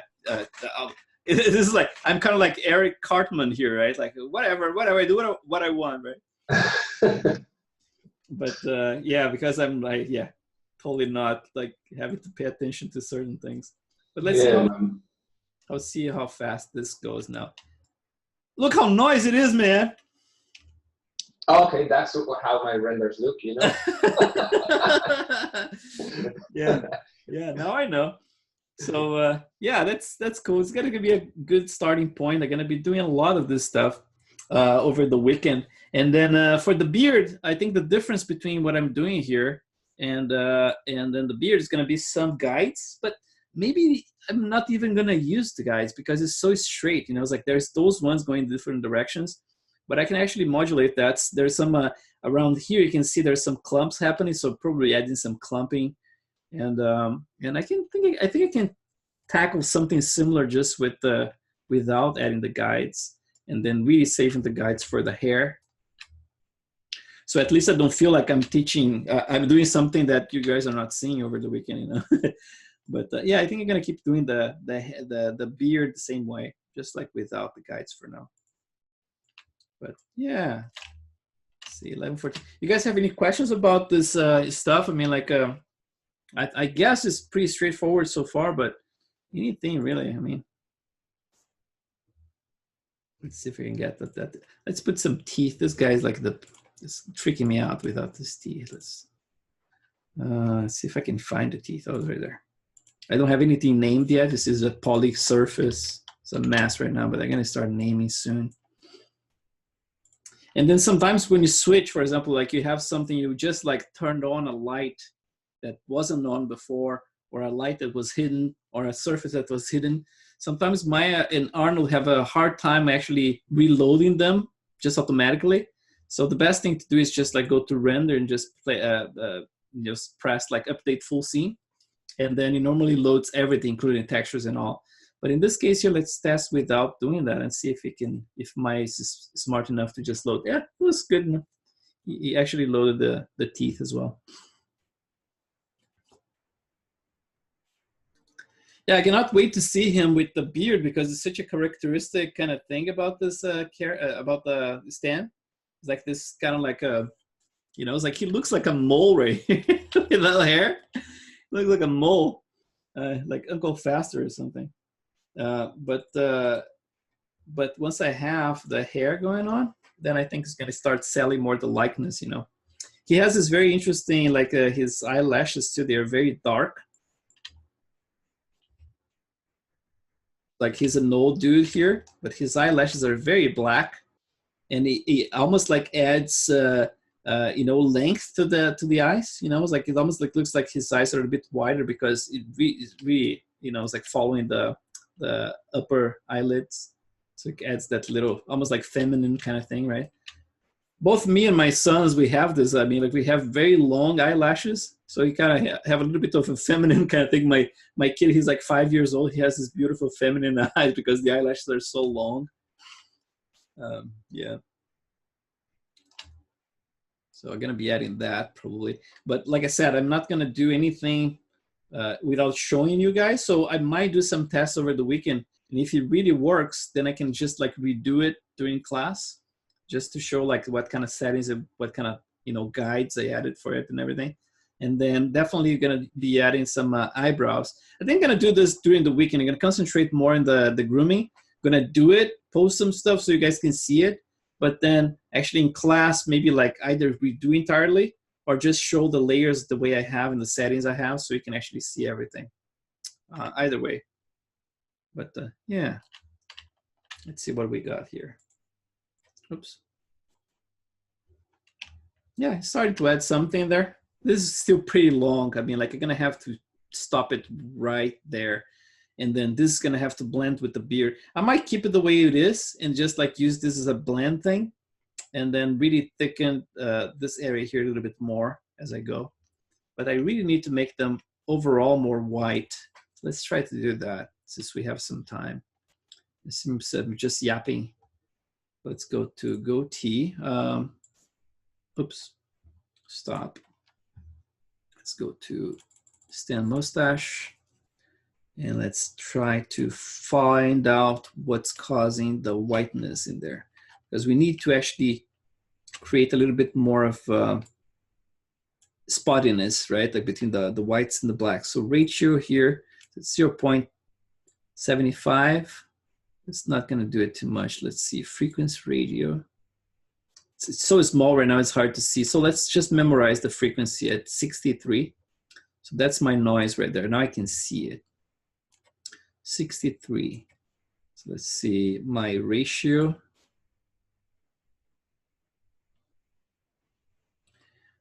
Since I'm inverting the whole thing, I'm supposing that the blacks are now the whites in there. So let's see if I can actually threshold, maybe, yeah, this one here. Okay, so now I can get more spotty with it. So the threshold, let's try that and see if that's doing it or not. So let's keep it default first at 0. And then go back to my frequency at 60 something, right? 65, 66, something like that. And let's just play it and get just a little area here. Let's get this corner. Oops. Right here. Jesus. Right there. I think my samples are going to have to crank a little bit because I cannot see much. Let's try 6. And let's do that. Now that's the default.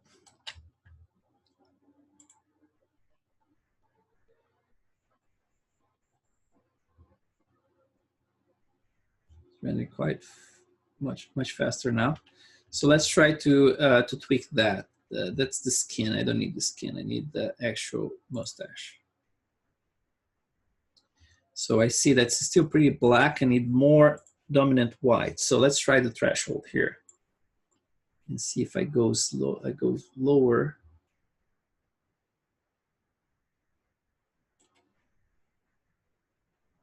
If it's gonna get wider or not.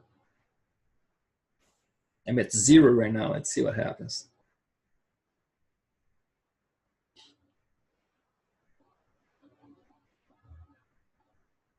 Seems like the relationship is still similar.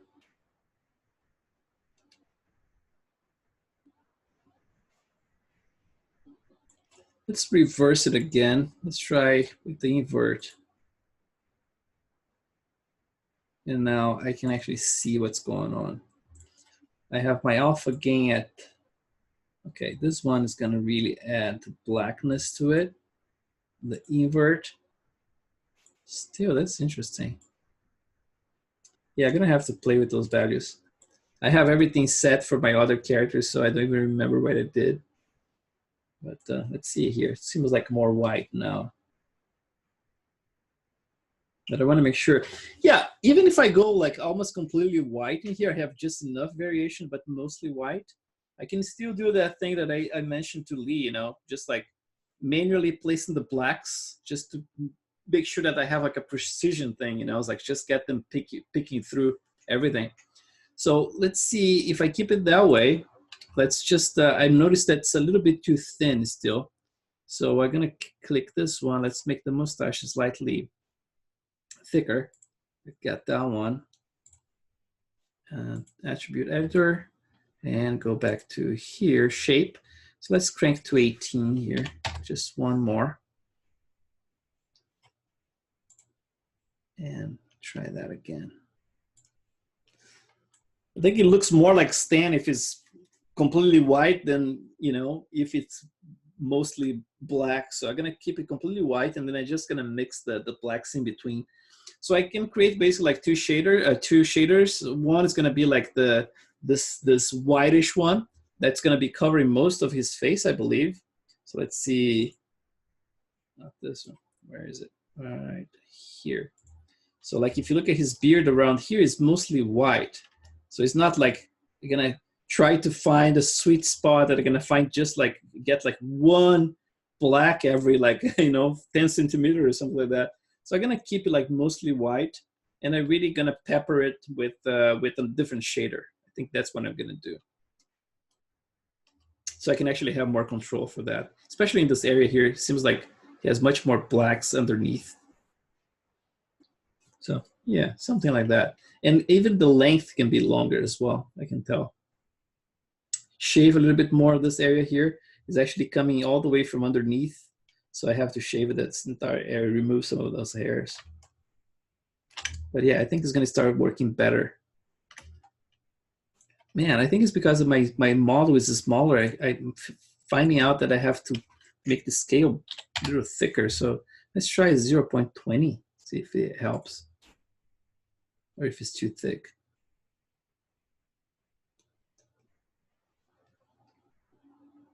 But I really cannot wait to see him with beard. It freaks me out looking at the mole every day.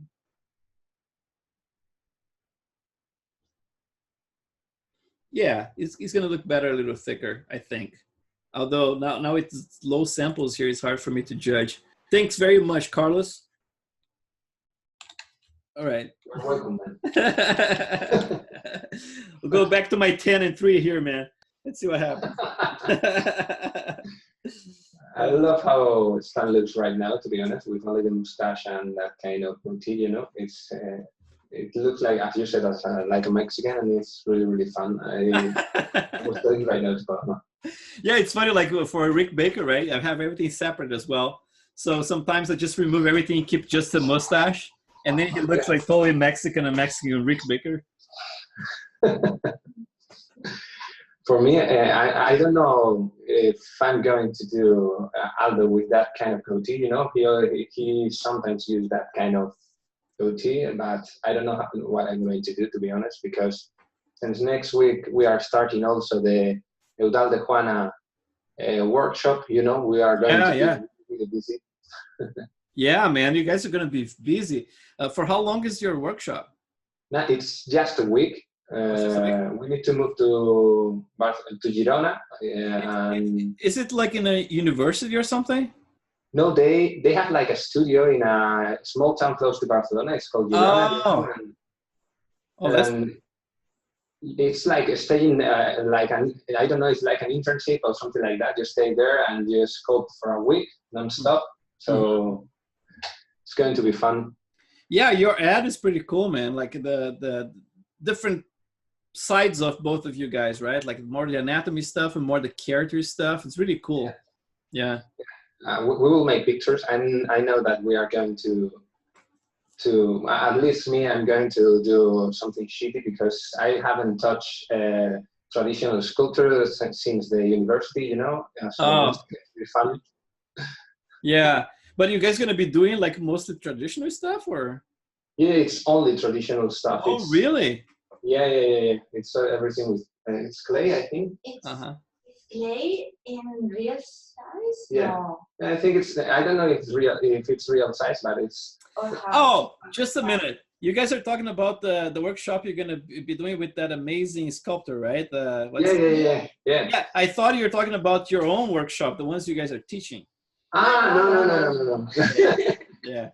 No, that one is pretty cool. It looks very awesome, actually. Yeah. You guys are hardcore. I mean, like this class here has a ton of content, right? And then you're gonna get and try to get even more stuff in now. Yeah, man, it's crazy. But I took holidays in my studio. Yeah. It's very long. Yeah, that's awesome, man. Yeah, you guys gonna be fed like a little bit of both worlds, right? Like the traditional and the digital stuff, and mix everything inside of your brains in there. That's pretty awesome. We were trying to merge that, that blurry line between digital and traditional, because most of the people, the fight that there is about traditional and digital, it's something that I feel that it's a little bit stupid, to be honest. But I think that artists like Eudal, that he's young, he understands a lot of digital stuff, and it's great to meet him and try to talk with him and try to see if he sees a future in digital art that is more art and less like something technical, Yes, definitely, man. I'm totally on board with that. I mean, like back in the day when I started using ZBrush, I had this idea, I was like, I started seeing like a lot of artists already kind of like becoming like a duplicate of each other. Yeah. You can see like there are certain groups, like you can find them on Instagram and Facebook. They're like all friends. There's a bunch of friends. Yeah. And those friends, they kind of copy each other's styles. And then all of a sudden, everything looks the same. And sometimes when they take a class with some instructor, it's like sometimes they copy the style of that instructor. And then they become kind of the same as well. So what you guys doing, for example, like trying to get stuff from different medias and then put your own spin into things, it's like, to me, that's the best thing, it's like, it's to actually, we don't function without reference, right? Like we normally use other people as reference and everything, but there is a way to do that and still maintain your style and create your style.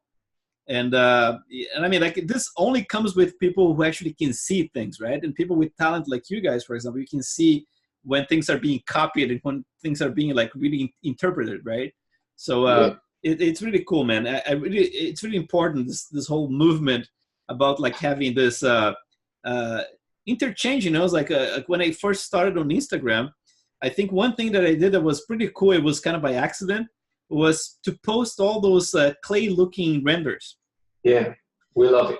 Because those ones, man, like I got so many followers, like traditional artists following me because of those. And then it was like, man, that's so cool, It's like, because they are seeing actually the result. They're not judging the process, right? Of course, they think it's clay, so they probably are biased towards clay.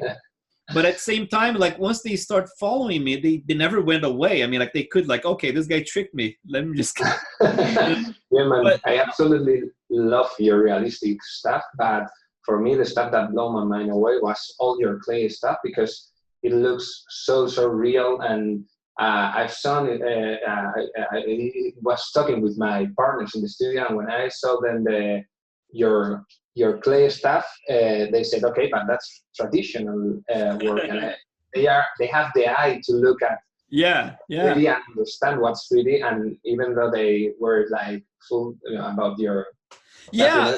I got those comments like a couple of times, like in my Instagram, and like someone said, like I sculpted for like 25 years, and I thought this was clay. I was like, that's awesome. But yeah, at the end, like I always say this in my workshops, you know, it's like you get like you're talking in a workshop, then I always use the same example. When we are like on Instagram or any like media, you know, it's like social media, we are all like it's level playing, right? Basically, like you level ground. You have like traditional artists posting, and you have digital artists posting, everything in between. But at the end of the day, everything is digital, right? Because that's what you're seeing. You're looking at an image that comes through the screen of a computer. So if you're looking at the traditional piece, you're not like experiencing the piece because you're not in front of it. You're not going around the piece. You cannot touch it. You cannot do anything. So at that point, all of us are doing basically like it's all digital at this point. So to me, it became like judging the result, you know, like judging the ideas, how much your art communicate with people, you know, it's like how much you can touch people. It looks alive, doesn't look alive, it looks realistic, doesn't look. And then it's cool because a lot of those traditional artists, like your Dex teacher, right? Those guys are seeing those things, and they are seeing that there is talent, even like from people actually doing digital stuff, and they actually started to be more accepting of that. You know, in the past it was pretty bad, man. Like but I think that there is still a gap, you know, because even with some young artists that they are studying in like fine arts schools, you know, when you tell them that you are doing something digital, they think that you are a tech guy, you know. It's really funny because you say, okay, no, I'm sculpting. It's true that maybe the ZBrush is faster, but you need the eye.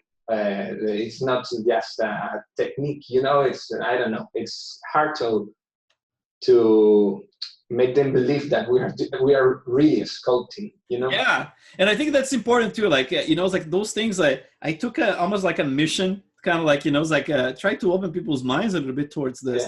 And I think I did this fairly well with when I started like the Dick Smith and the Rick Baker models, because first, like I was kind of like going straight to the, you know, like to the eye of the hurricane by actually getting some of those icons of the traditional art, right? Like the, you know, it's like the makeup effects, and then basically like representing one of their icons, but approaching in a way that was completely like manual, right? Like kind of like, okay, I'm gonna show you my process, how this thing is being done, okay?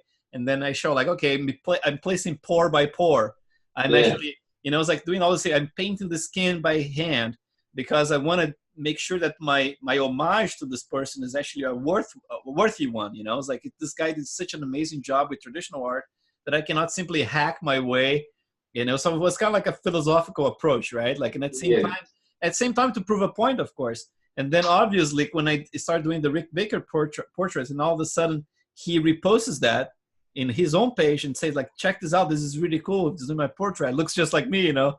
But I feel that there is only one Kris Costa, you know. There is only one guy that is crazy enough to make each project pore by pore, and for each Kris Costa there is 1,000 of guys that is doing like texturing XYZ stuff, you know. Great, I love it, but for me it should be like done in personal stuff. Exactly. Because I mean, like the thing, like it comes to this thing about like having people want to be like instant sensations, right? Like that's why I joke about this on my Facebook all the time, like Insta famous, right? It's just like those guys, they do anything for the freaking likes and the follows, right? that's the thing. I'm trying to do something that's cool and it's paying homage to all the masters I admire. Like all those guys definitely touched some aspect of my life. I started doing CG because of it was like watching Terminator and Jurassic Park. I started doing CG because of those movies specifically. Yeah. And then now I'm actually sculpting the guy who actually created, it's like had the studio that created most of this stuff and working for ILM and everything.